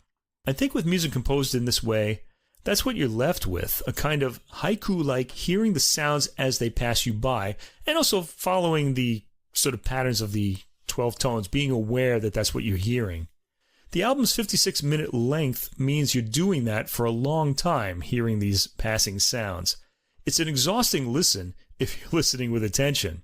Now, I doubt this will make either of our year-end best of 2025 lists because of who we are, but as a performance, it probably deserves to be ranked as one of the great performances of the year. This is for the intellectually curious and for fans of the composer. I can't imagine a more grounded performance of this work ever being recorded, and I'm sure, due to the difficulty of the work and the lack of commercial viability of the music, that it won't be recorded often. If you're a fan of 20th century avant-garde, or what should have been avant-garde, music, this is required listening for you. For me, I like listening to music like this when I'm with someone who really knows a lot about it. Somehow I kind of get into their headspace and start enjoying it myself. On my own, it's a little tougher. But I found this really interesting because of all the sounds and my awareness of kind of, the fact that there was like 12-tone material being heard when I was aware of it. I'm not sure what to say about this work. Yeah. I understand the ideas of serialism in pitch and also in rhythmic elements that it's based on. And it does interest me intellectually in terms of sound and timbre. But try as I may, it doesn't communicate any emotional content to me. Well, yeah, it's not supposed to. And part of the reason I think this emerged as the main way to compose after World War II was because of the horrors of that war. Right. Artists had decided that art wasn't going to be emotional anymore because no one wanted to feel anything after the horrors of the war. So they wound up with the intellectual, and that's what we got here. In an interesting way, it makes me think about my own definitions of music, what I like and why I like to listen to it. So the music I most appreciate needs to be both an intellectual and emotional experience of content to keep me automatically engaged. Right. And I'm sort of the same way. There's a lot of pop music that has some emotional element. It can either catch your ear with catchy rhythms, but on repeated listening, you realize there's not much there to rediscover. And so it sort of comes off as trite. And then there's other music, both in classical and jazz realms, that I find kind of intellectually interesting, but it doesn't have some emotional content. And so I had to actually work hard to listen closely to this in a really analytical way. And then I found these interesting elements. You pointed out most of the features here. So in that way, it's kind of a curious experience listening to this. I was impressed by the performance and also how difficult it must be with the exact techniques required to create these interesting sounds throughout. And as you say, it probably comes off as a kind of endurance piece to work through all those pizzicati and other things here. So, I don't really know. It's not my thing, but it was, a worthwhile listening experience, and I think I learned something from it. Yeah, I think I did too. One thing I have to say, though, is that I think part of the reason that Boulez is still listened to, whereas so many of the 12-tone composers of the 20th century are just completely forgotten, is because Boulez is French. And because he's French, his ear is attuned to timbre. Right. And somehow we like timbre. Yeah, it's for sure. Still happening. I think that's why we still are interested in him. The timbre really carries us through these very difficult structures of his. That's true. When it comes down to, interesting elements of music, you can also have all the other sort of easily pleasing things of harmony and rhythm. But if the timbres are boring, then I also get bored. I find this a lot in pop music, even when I play some sort of folk music or pop music myself. I'll go to see a band and all the songs sound the same because the instruments all have the same timbre. And I think that gets really boring. So when I approach music, I also try to include some sort of timbral variety that keeps myself interested in playing it and hopefully also surprises the listener with some new sounds. And so here, where there's not much to grasp in traditional harmony or other sort of elements, that timbre is really important. Yeah. Interesting. Okay. Bring us into like the steady rhythms here. It makes you think, and that's what we're here to do. Makes you think. So let's keep thinking, but I think we'll get a little bit more emotional depth coming from the jazz this week. And we're going to do a little bit of traveling as well. We'll start out in Europe, and we'll work our way back over to the U.S., We'll start out with a recording with the bassist as the leader, Mr. Antoine Brochot, with Because It's Only Right on the Jazz Family label. Came out March 21st. Bassist and composer Antoine Brochot was born in Paris, but he's now based in Switzerland. He's studied at various conservatories and musical institutions in Europe, and he finished up with a master's degree in pedagogy with a jazz option in 2020. In addition to the European study he's also learned from U.S. jazz players like Joe Sanders, Russell Hall, and David Beeney. He's appeared at the Montreux Jazz Festival and the Django Reinhardt Festival, among others. In the summer of 2021, he recorded his first album, which is called Fundendum, on the Art District label with his new Franco-Swiss quartet, and this is his second recording as a leader. So here Brochot's on double bass, and all of the compositions are his originals. We've got Baptiste Horkohl on tenor and soprano saxophones, Matteo Trovato on piano, and Oscar Georges on drums. We've got a few guests here, some vocals from Jay Jules, also Romain Pilon on guitar, who we've heard before on the podcast back in episode 82, Summer Strummin'. That's all the way back in September of 2022. And we've got Leah Chichesky on vocals and alto sax as well.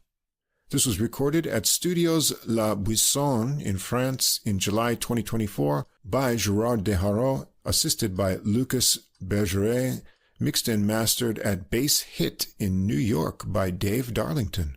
And the recording is going to start out with that title track, Because It's Only Right. This tune is constantly evolving into new things, as a lot of the tunes on the recording are, so it's hard to give you a bigger picture from short samples. It starts with a cool 5-beat groove from the rhythm section. Horkohl's sax enters briefly, and the beat falls away to a slow 4-beat piano chord cycle, and then we get some spoken words, really, from Jay Jules, and then some legato sax lines from Horkohl. We can get most of those happenings in a 1-minute sample, so let's go ahead and take a listen.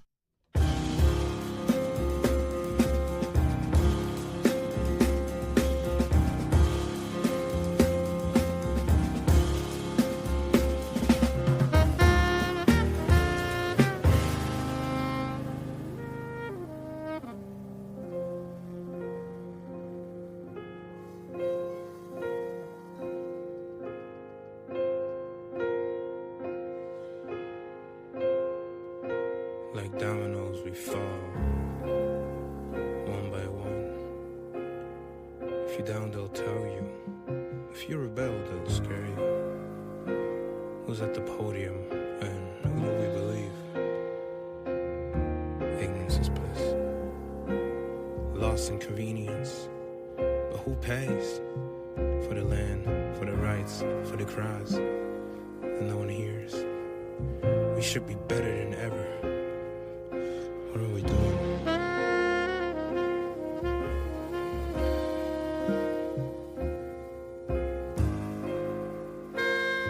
Well, a heavier groove kicks in briefly to a sax melody section with neat piano and bass answering lines underneath. Trovato has some piano improvisations into a return of the intro groove briefly that brings Horkohl in for a sax solo over a new groove with tricky syncopated bass and piano. That ends in rippling cascades of piano lines that segue to a bass solo from Brochot. Let's hear his free-floating solo that works to a new rhythmic piano chord section and a return of Horkohl's sax melody lines.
There's the sax coming back in, and that line works to a sudden stop and then a rubato ending over piano ripples. Track 2 is Letter to a World in Collapse. Rhythmic piano chords started out, joined by tricky syncopated bass and light drum figures. Then Lea Czeszewski is in on sunny vocalizations that weave nicely with Horkol's sax. Let's hear some of that.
A sudden change there, back to the piano chords from before, and Brochot has an improvised solo from there. Horkol joins him for lines together, and the beat dissipates before restarting for his own solo. Let's hear some of his solo and Georges' heavy-hitting drum accents and fills, building it up a little bit further on.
There's a vamping section for Georges to do some tasty drumming around the kit, and sax joins in for backing and into a final soft melody section that ends it. Another constantly evolving tune. Track 3, Jean-Pierre Timbau's Street, and this tune has the energy of a bustling Parisian street.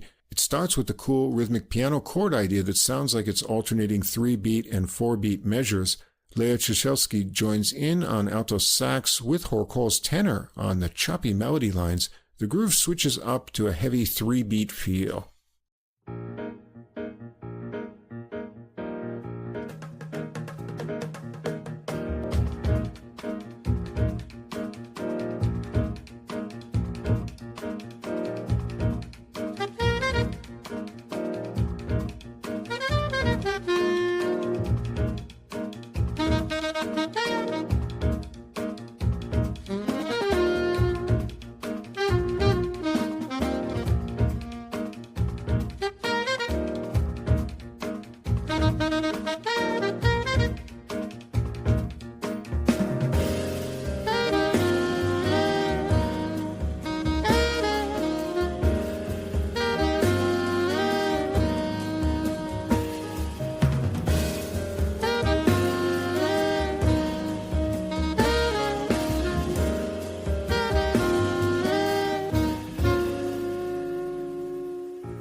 A reset to the original feel there for some improvised sax exchanges. Let's go on and hear some of that too.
go on and work it up to a big climax, fueled by Georges' furious drumming, connecting to the opening melody once again. A new funky 4-beat feel emerges for a short piano solo from Trovato, and a final sax melody line wraps it up. Track 4 is La Vierge Rouge, not on streaming, but on the Bandcamp notes. It has an addition to the title Viva la Commune! Exclamation point. On this tune, Romain Pilon joins in on guitar, and Brochot gets it started with an interesting loping bass line. It sounds like it's in a pattern of beats of 3-3-4-3. Drums, piano, and guitar add in subtly, and then a unison guitar and sax melody line emerge. Let's hear it get going.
Groove changes up with a new section of guitar and sax lines, and then Pilon is up for a long and slowly burning guitar solo as it quietens.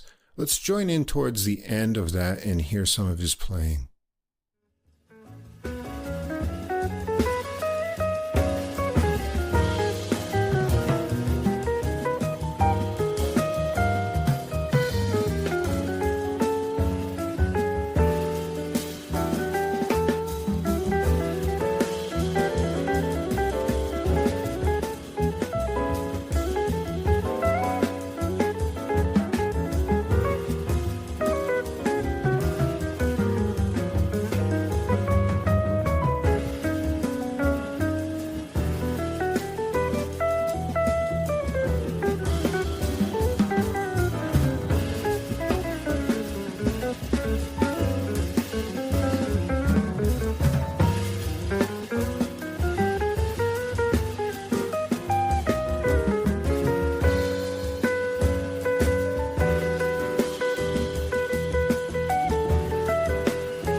Meandering bass and piano lines there transition to a return of Horkohl's sax for some final soulful lines and a finish with the bass. Track 5, One More Step. A snappy solo bass opening gets this going. Check out how it switches up from a 6/8 feel to 5/8. Drums and piano join in, and piano has a sunny little segue to a sax melody, and a bass and piano line move neatly underneath as it settles more into a 6/8 feel.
And a new section there over even piano chords builds up and eases into a piano solo from Trovato.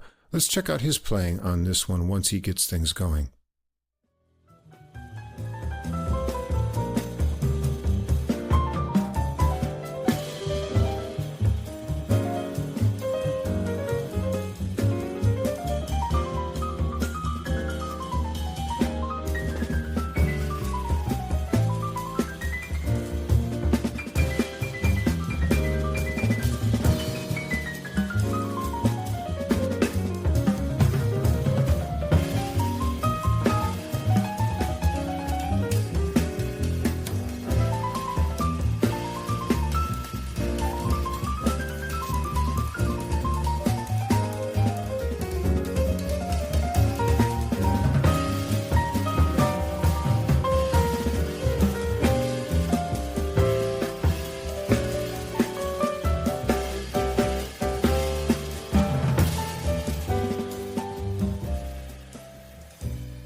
Yeah, nice rhythms and phrasing, and a little bluesy touch as well.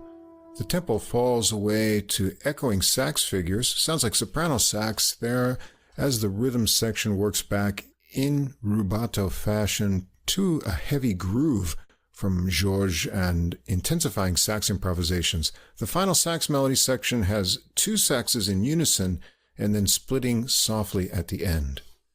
Track 6, Tune Out. Things turn a bit funky for this one. A cool 8-measure bass intro over a clicky drum beat gets things started.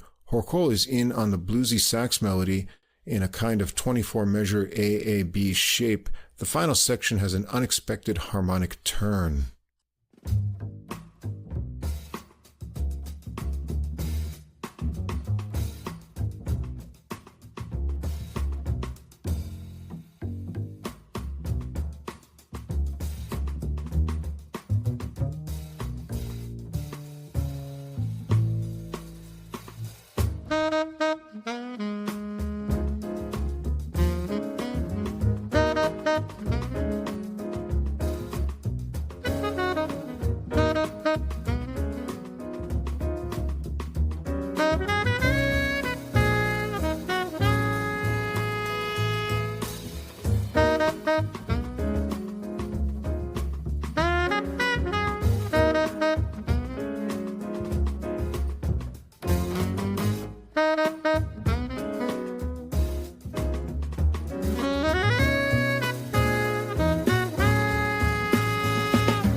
Section there.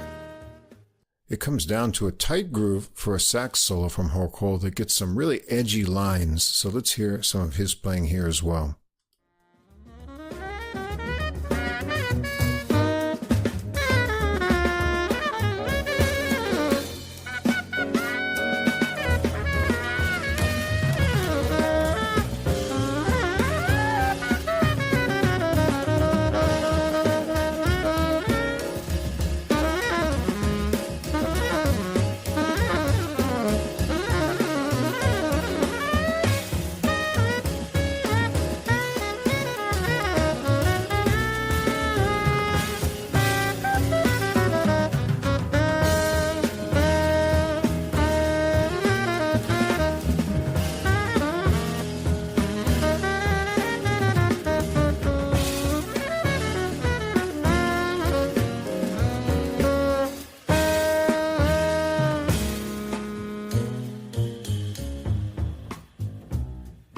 And then the groove settles back in for a final melody section that has some new surprises. This is a fun tune. Track 7, July 7th. This tune goes through a lot of transformations as well. It starts out with a rubato soprano sax and piano opening. Pilon is back in on the guitar here, working on the melody line in unison with sax and adding some nice muted staccato notes. Check out how the groove keeps changing up and then takes off swinging for some piano and sax line trading.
Sax and guitar join up on another melody line that leads into a reset to a cool 6-beat Latin groove established by the bass, and then Georges and Pilon gets a solo.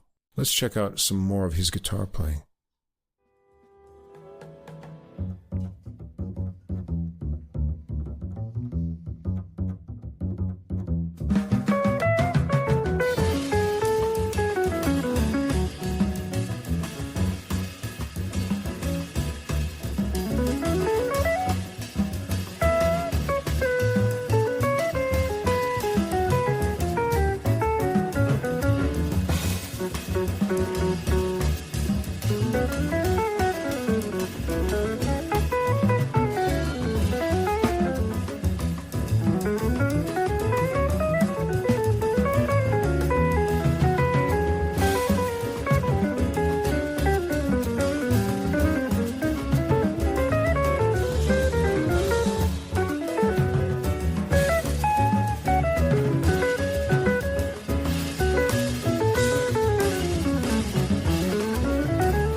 Ideas there, and he keeps going, working up to a sudden ending.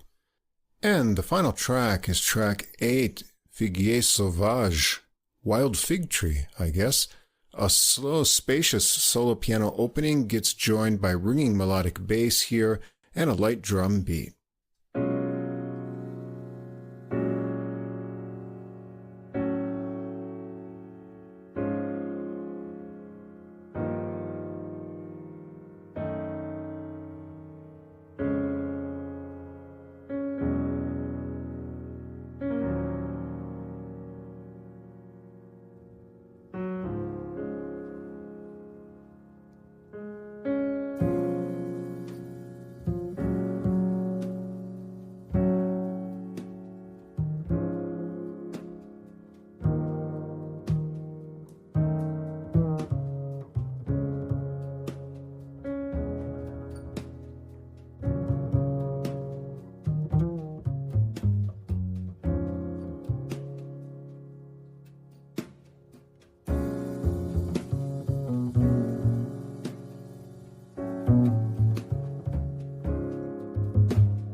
He's really making the bass sing out there, and it works to a bluesy climax. Horkohl comes in after the bass exposition with an improvised tenor sax solo, and Georges pushes a heavier beat.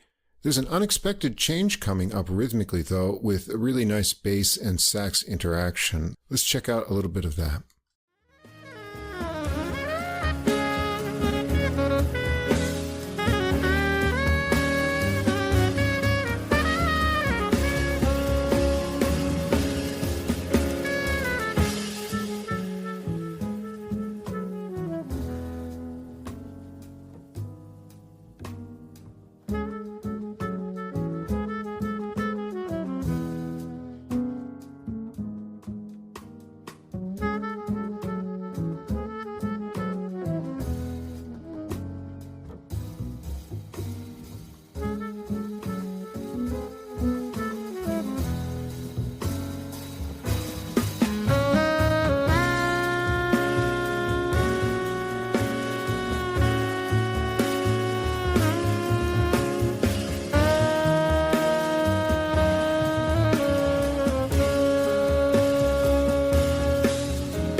And it ends up with a final quiet bass melody section.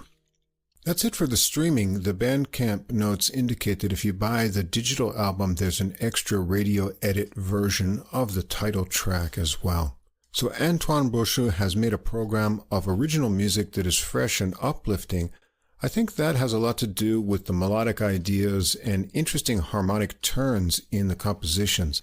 It's all easy to enjoy on the surface level at a casual listen. Go deeper, though, and you're rewarded with compositions that have something surprising right through to the end, with new ideas and sections emerging and constantly evolving grooves and tricky changes of meter. Georges helps all those transitions go smoothly on the drums and has some hard-hitting moments. Horkohl expresses a lot of different moods and is versatile on tenor and soprano sax, and Trovato has subtle piano backing and some shining solo spots too. And then we have guests, Jay Jules, Leah Chichleski, and Romain Pilon, who add their contributions and spots, resulting in a lot of instrumental and some vocal variety as well. Through it all, Brochot has strong bass grooves, bringing melodic ideas, and when one of the interesting changes in a composition comes along, he's often the one introducing it starting from the bass. This recording will give you new things to discover on repeated listenings. Yeah, it's funny that we followed up the Boulez with this, because there is a bit of intellectual quality to this. Yeah. For me, it was the compositions and the unusual structures that drew my ear. The album is a showcase for Antoine Brochot's compositions. He'll put a lot of different thematic and rhythmic ideas into the same composition and then have them spliced into one another in sections. There's a bit of the classical minimalism approach to his writing, structurally at least. The rhythms and fragmented, syncopated themes themselves are all interesting and unpredictable in an attention-grabbing way.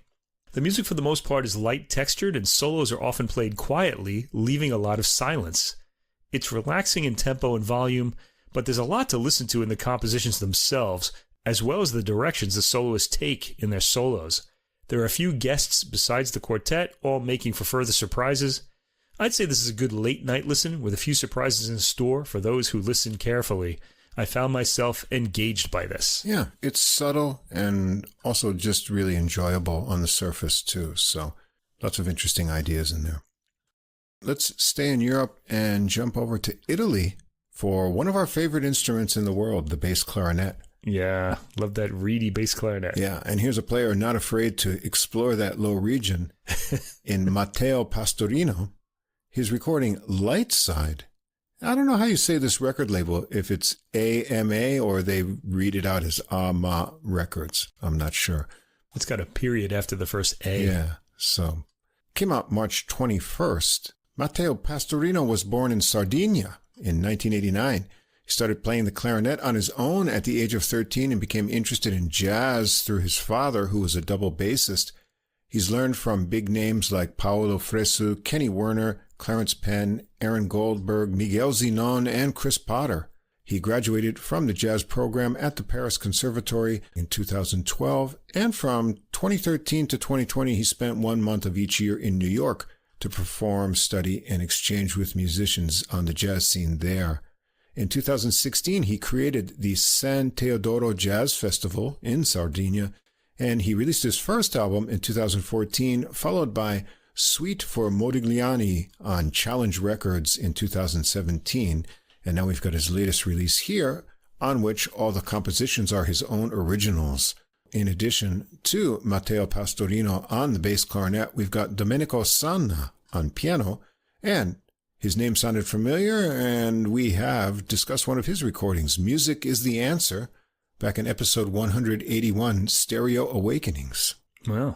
Also, we've got Dario Deda on bass and Armando Luongo on drums. This was recorded by Clive Simpson and Extra Beat Studio, Rome, mixed and mastered by Erwin Boulez at Studio Sexton, Malakoff. Producer is Matteo Pastorino and executive producer Antonio Martino.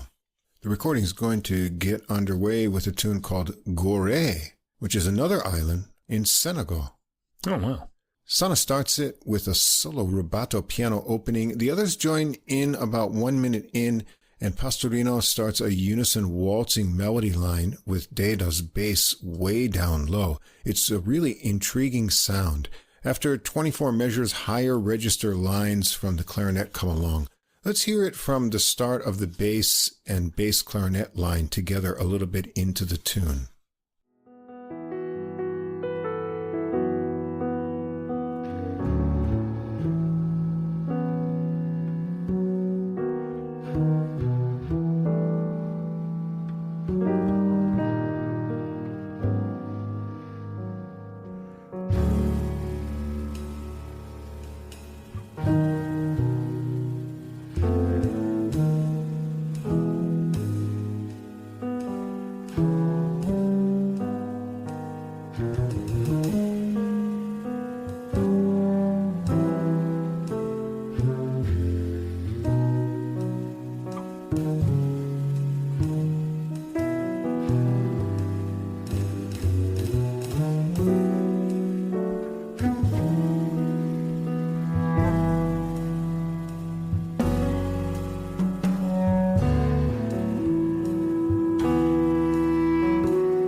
It works into the higher register with intertwining bass lines.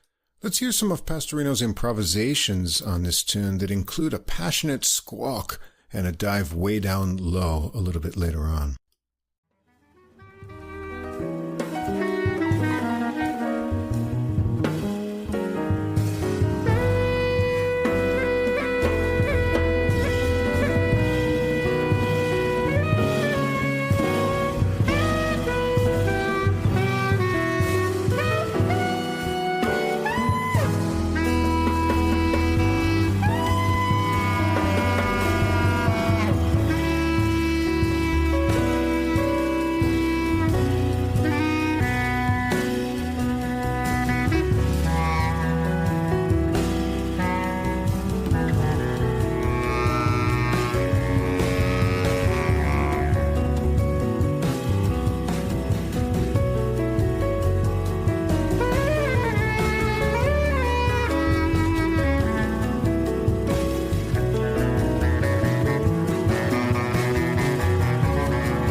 Building up the energy with a subdivided beat, and that intensity continues on with improvisations to a slightly slowed ending. Track 2 is the title track, LightSide. Pastorino introduces an ostinato figure that Data picks up on the bass and carries on under some piano, leading to a clarinet melody line that returns to the figure. Let's check it out.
Carries on and comes back to the figure once again. Sana has a charming piano solo, and then Pastorino returns for improvisations. Let's hear a little bit of each of them.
The minor modal bluesiness of the harmonies there, a little kind of all blues feeling. Pastorino brings back the ostinato figure to introduce the final melody section to a dreamy ending. Track 3 is Les Années Folles, the crazy years. I guess it refers to the Roaring Twenties. Does it say that somewhere? Is that a... remember reading about the Roaring Twenties in Europe and how it was in each country, and that phrase coming up. And they call it that. Oh, that's interesting. I didn't know that. This has a rhythm section intro with tricky syncopation before a legato clarinet melody. The groove works into a more clear 6-beat driving Latin feel for a while, and I like how it all hangs together loosely.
Pastorino works into an improvised solo, so let's come back and hear some of his ideas on this tune.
Followed from there by Sanna, who stretches out harmonically and rhythmically, and then Pastorino joins back in with some lines working off the melody idea, but with more riffy intensity to the end.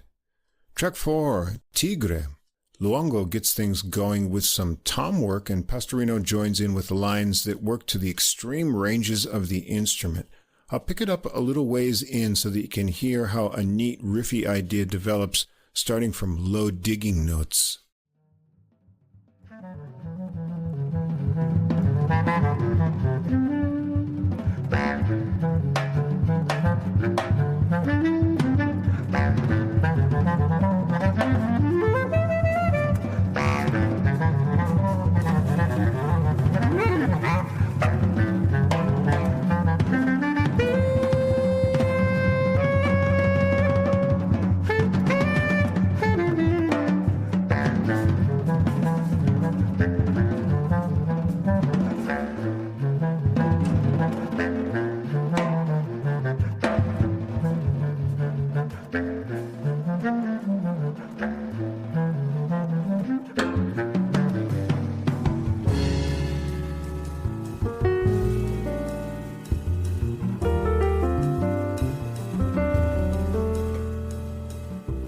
Sanna takes over there with easy flowing piano ideas.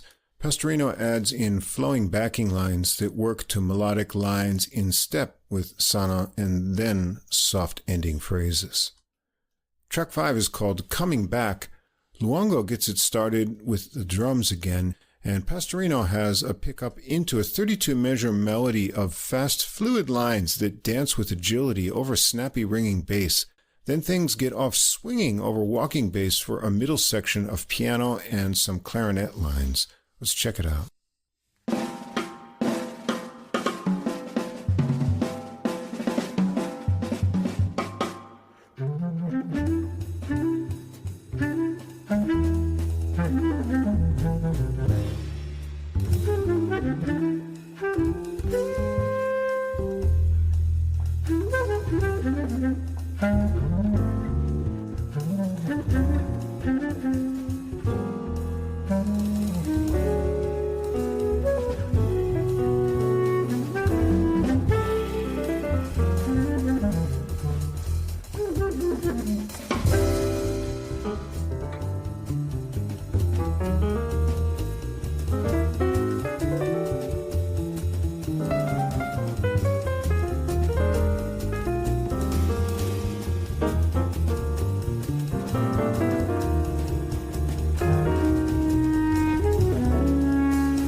Returns to the first melody section from there, this time over walking bass. Maybe that's why it's called Coming Back. Both Pastorino and Sanna have exciting solos on this one, but let's check out Data's bass solo on this one with great speedy melodic ideas and clear articulation.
next, there's a section where Longo gets some nice drum fills and some final Pastorino ideas into one last run through the original melody section. Track 6 is Elvira. This is a slow tune with a gentle beauty to it in its stop and start motion. It's really short at just 2 minutes and 42 seconds and hard to capture the charm in a short sample, so I'll leave you to check this one out on your own. Track 7, Scarabocchio. Is this like scribbling or something? Doodling? Yeah, I guess. Interesting. That would be it. Sana gets this going with some rhythmic chords. The harmonies make it into a kind of delirious waltz feeling. Pastorino comes in with a deep-toned, flowing 24-measure melody line into a break of some solo lines and a final section that leads to a bass solo from Data. Let's check it out.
After Data's bass solo, Sana follows with a solo that has a mix of rhythmic excitement and flowing ideas in his lines. Let's check him out on this tune.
The last solo, and he connects it back to a final run through the melody, bringing it down gently and then to a low finish.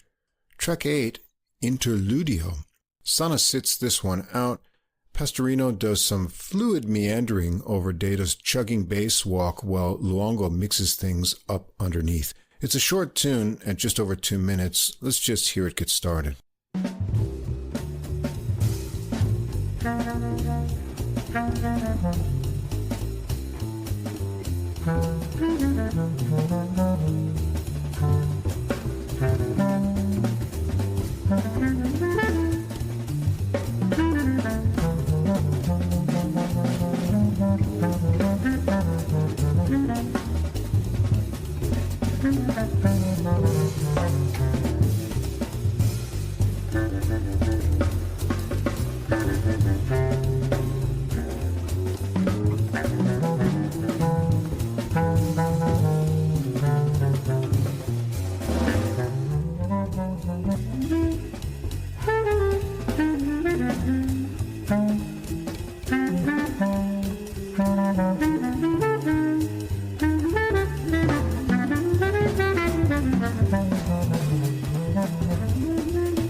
That's about half of it right there, and it keeps going on its happy way to a fade out.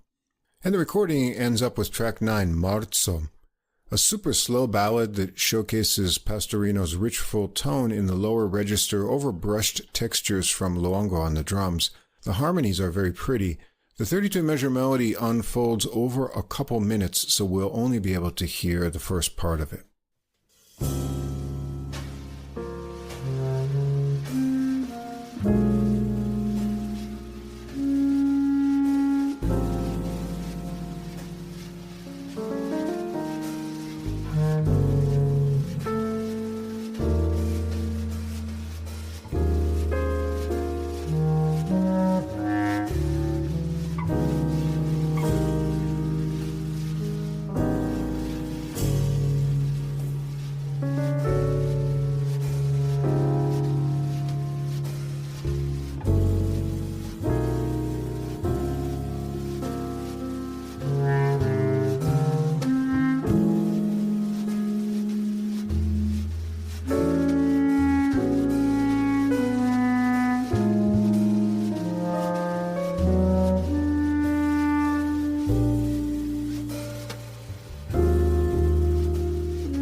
After the melody, Sanna has an improvised piano solo, and then Pastorino.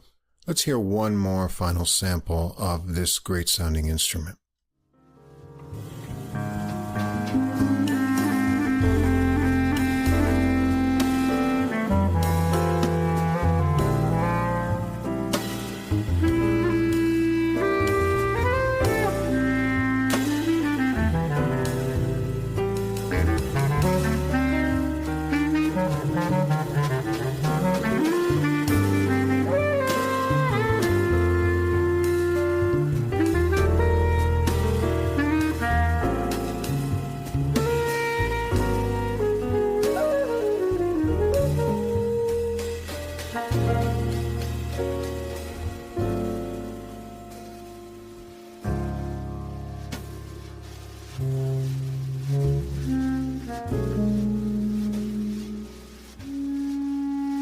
And it's back to the final section of the melody to wrap up the tune and finish up the recording.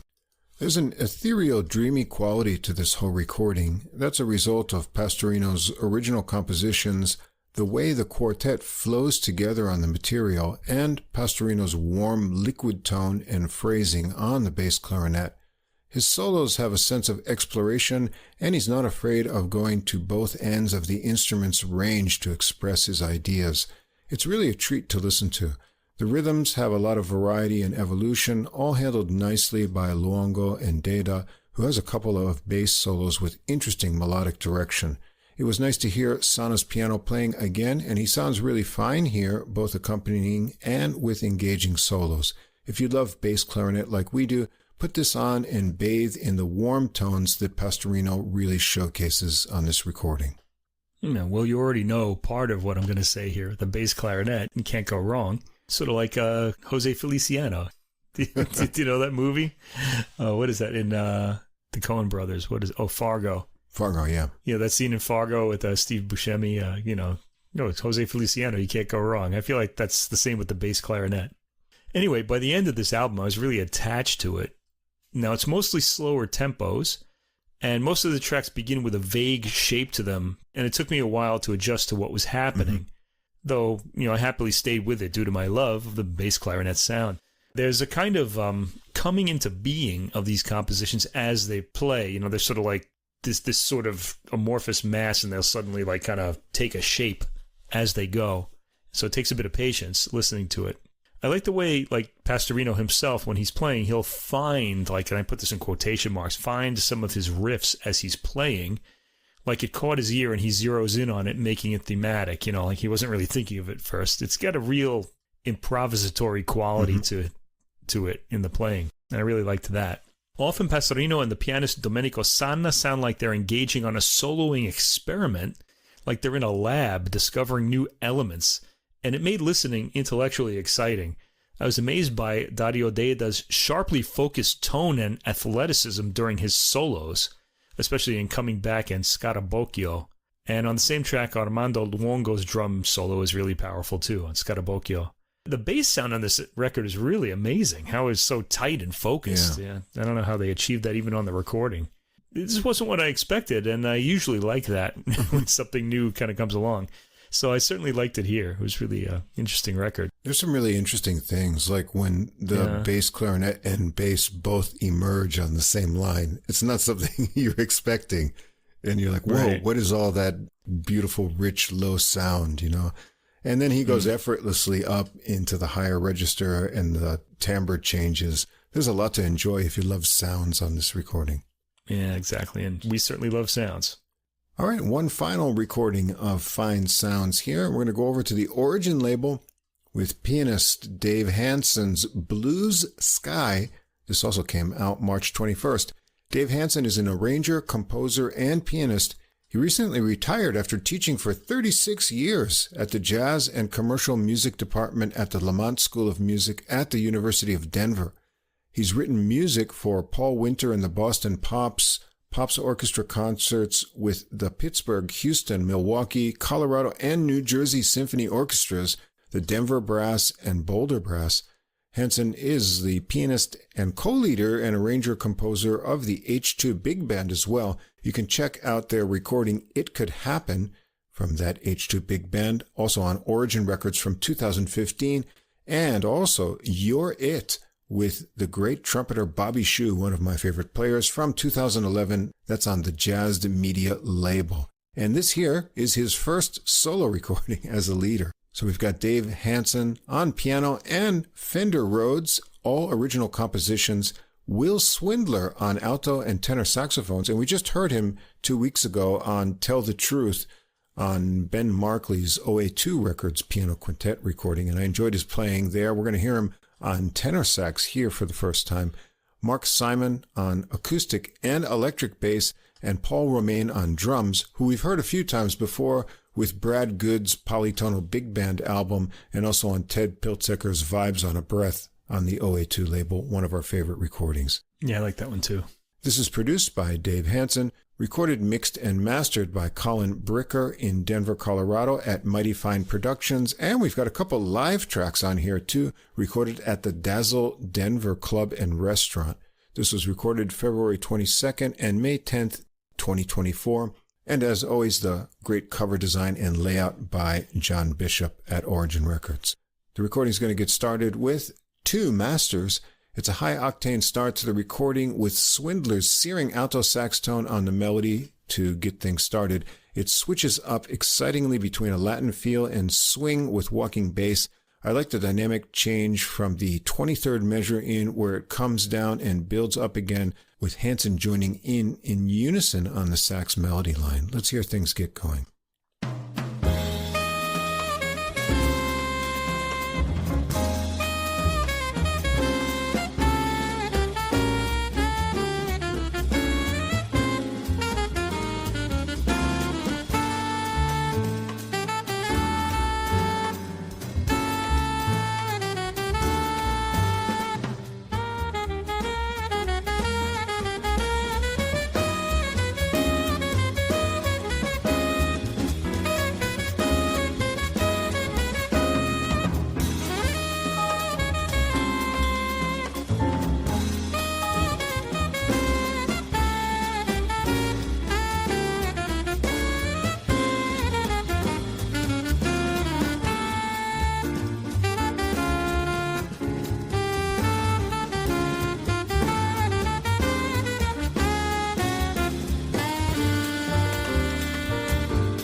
Melody length for a 1-minute sample, and Swindler's off on an improvised solo, really flowing with ideas over the rhythmic change-ups. A lot of great energy.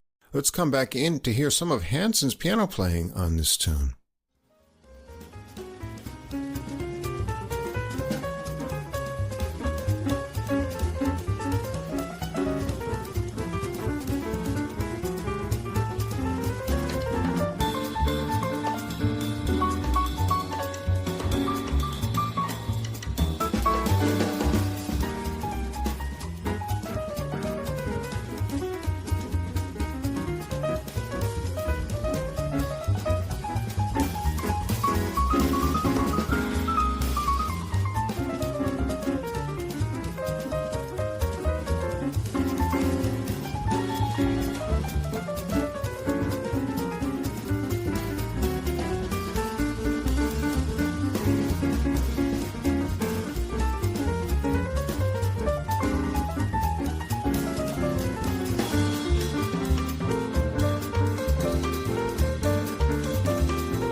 Yeah, what stands out there is his really great phrasing and connecting of lines. And Swindler's back there with another run through the melody that works to a vamping section where Romain gets to do some nice work around the drum kit before a final sax phrase finishes the tune. Track 2, Across That Bridge. Swindler switches to tenor sax here, and he has a really nice full tone. After an 8-measure rhythm section intro with a minor mood and a little Latin tinge, the sax melody comes in and turns brighter for a bit with swing over loping walking bass in sections.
The sax melody works to a riffy ending, and Hanson is up first for a solo with rippling lines and punchy left-hand chords. Let's hear some of Swindler's tenor sax playing on this one.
Yeah, he seems to have a unique concept and personality on each horn.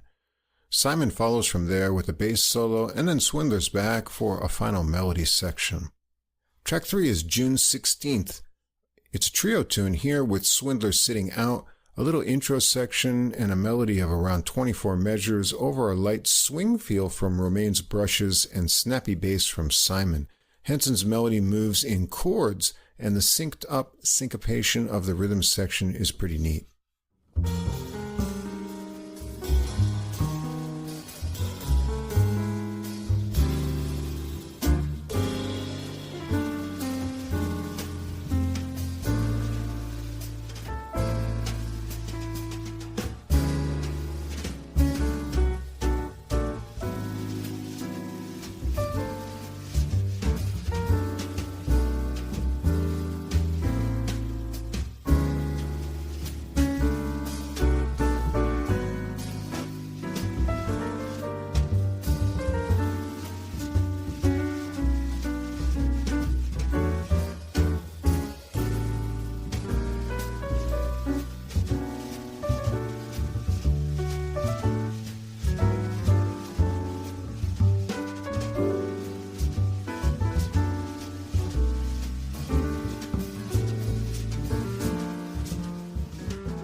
And Simon's going to get the spotlight on this one with a melodic bass solo, so let's hear some of his bass playing.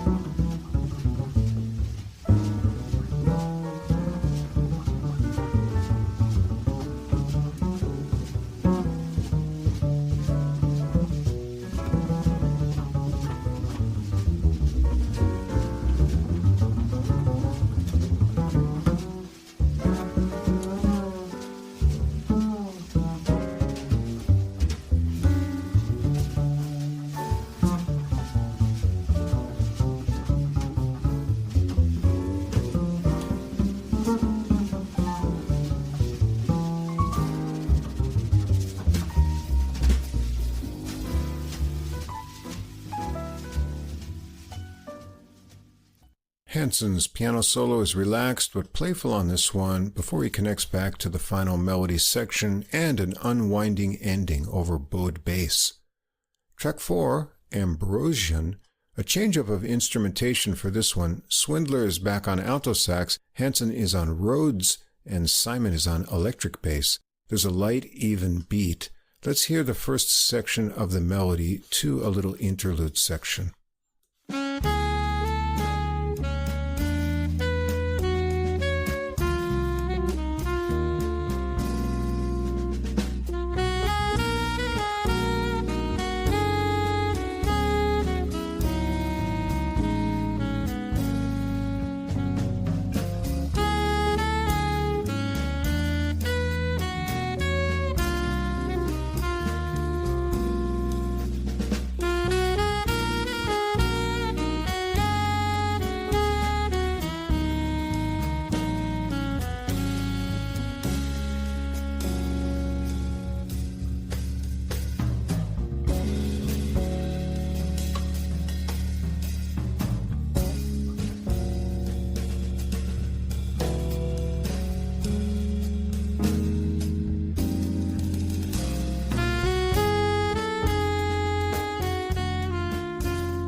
There's another final section of the melody there that works up to a solo from Swindler, so let's hear his alto sax playing on this tune.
Very nice, and Hanson takes a Rhodes solo that has some good funkiness to it, but he brings out the charm in the high register with a light touch.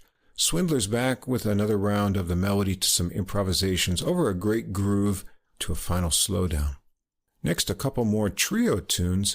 Track 5 is Arnhem, I guess it's after the city in the Netherlands, a solo rubato opening, and Romain gets things popping into a snappy melody that has tight bass and piano interaction with crisp cymbal work.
Ringing bass intervals build the tension up to launch Hanson into improvisations, and things get really swinging with Hanson digging into his solo. Then he does some trading eighths with Romain. Let's check out some of that interaction.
really tight stuff there, and the final melody section wraps it up. Track 6, As It Was and Is, a gently flowing tune with a pretty melody. This is a short one at just over 3 minutes. Here, I'll just give you a sample of Hanson's improvisations that show off a light touch a little bit into the tune.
Really nice playing, and at the end, the final repeating chord sequence of the tune is very nice as well. Track 7, Blues Sky, the title track. Back to the electric bass and Rhodes combo here with Swindler in on alto. It's a fun shuffle feel with a 2-note bass pulse. The sax melody lines are broken up with spacey Rhodes and keep going in new directions.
On this one, let's check out Hanson's playful Rhodes solo that has some bluesy twists and a lot of funky fun.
Swindler has a sax solo as well, and he pushes things out harmonically and pulls them back in with bluesy phrases, and it finishes up with a 12-bar blues melody section.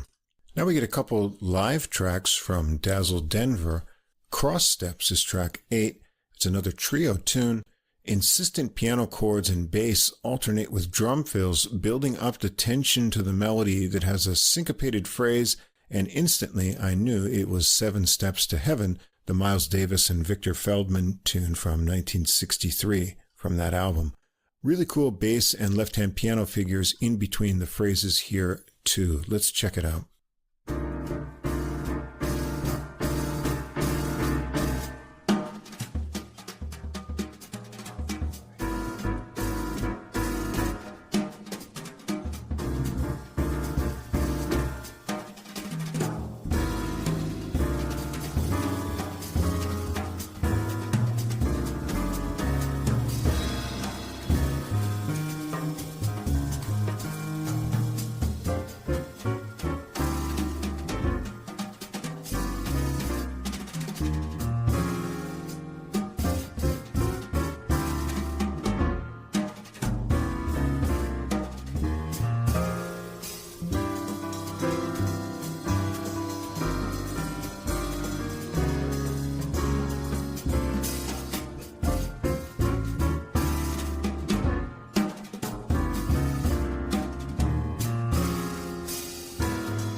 And things are off swinging for piano solo, and the chord changes will be familiar to anyone who knows the Davis tune. He gets really rollicking here, and so let's join back in for some of that fun.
Simon has a bass solo working way up high on this one, and they reset with the intro idea into a final melody section with nice drum work from Romain, and the crowd cheers their approval.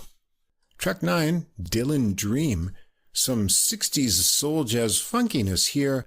After an 8-measure intro, the melody builds up static bluesy harmony tension with hypnotic bass underneath. It's 4 8-measure sections with harmonic movement in the final section, and then 6 more measures of vamping.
They go around again, and then Hanson is off on some improvised adventures. Let's check out a little bit of that.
And Simon gets a go on bass too, and Hanson finishes it up with a final funky go-around.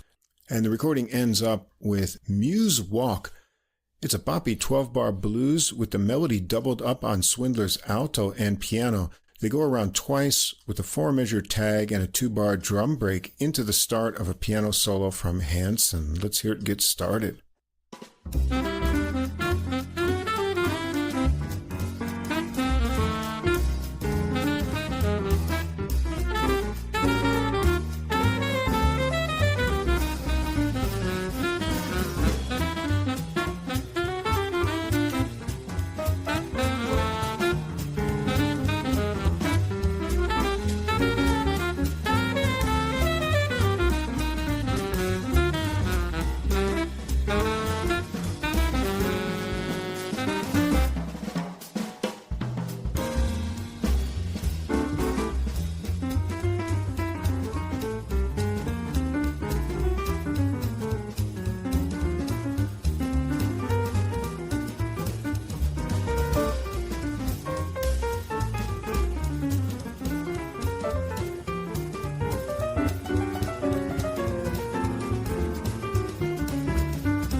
The tag and break come back for a transition to Swindler's solo, and he starts with some trading with Romain and Simon. Let's hear a bit of that.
Simon gets a bass solo on this tune too, before a couple more times through the blues melody and a cute ending to wrap up the album. All original tunes, and you get a strong sense of Hanson's skill at composing. There's a lot of variety from ballads, swinging and boppy, to straighter beats and funkiness, with extended melody lines and interesting structures.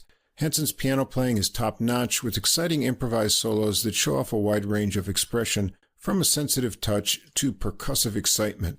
Cool Rhodes playing on a couple of tracks too. We've got some trio-focused tunes that show off tight interplay between Hanson, Simon, and Romain, and they get fine solo spots for bass and drums throughout. We even get 2 tunes from a live performance, and the rest feature the great sax work of Will Swindler, who has a great searing alto tone with intense, skillful solos and a unique voice on tenor sax too. Great playing and a great program to enjoy here. This is Hanson's first small group recording as a leader, and I hope there are more in the future. Yeah, these are straightforward jazzy blues tunes with the swing applied liberally. Dave Hanson plays with class throughout and really steps out on cross steps, bringing drummer Paul Romain with him. It's an exciting performance, and the fact that it's live probably indicates that the energy level has gone up a bit in the live performance tracks. The album mostly swings, always a good sign in a jazz album for me.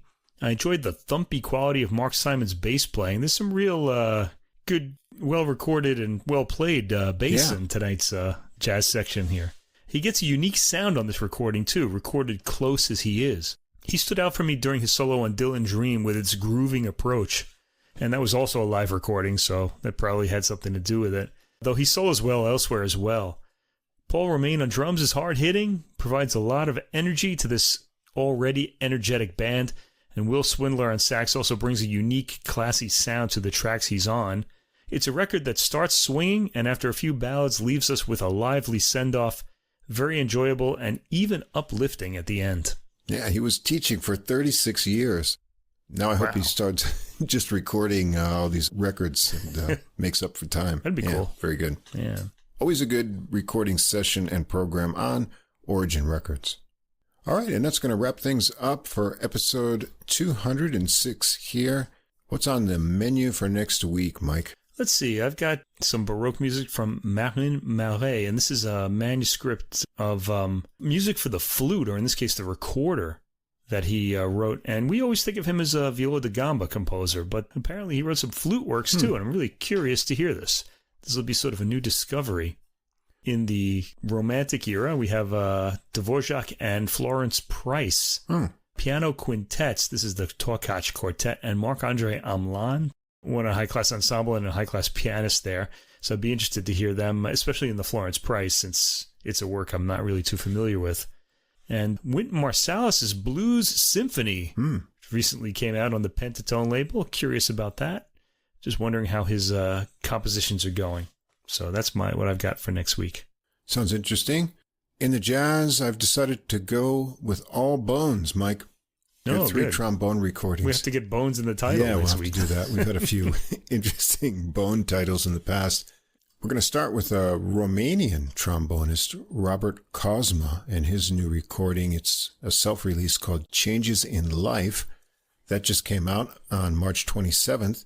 Then we're going to go to trombonist Reggie Watkins on the BYNK record label with Rivers. That came out the next day, March 28th.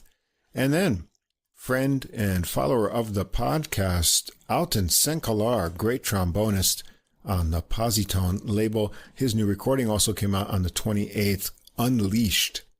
So it'll be a trombone festival next week. I think I have all of the albums of his that we've talked about, so I'm kind of curious to hear that one. He's a great player, and his playing has a lot of humor in it as well that we've enjoyed. So that's going to be exciting. So all those recordings, classical and jazz, if you want to get started listening on them, they'll be in one place on our Deezer playlist a few hours after this episode is published. You can find it there and also publish a link to it on our Facebook page. Any final words for this episode, Mike? Well, waiting for spring to spring, and I think we've heard enough Four Seasons for the year. We'll see if any new ones come out next year. We'll just take one season, spring. It should be springy by the end of this upcoming week with cherry blossoms all around, and that'll get us in the mood. That'll be nice. Yeah, it'll be nice. Thanks, as always, to Fast Signs of Staten Island for our glowing neon logo, and we'll be back again next week. So until then, keep listening, and we'll see you again next time.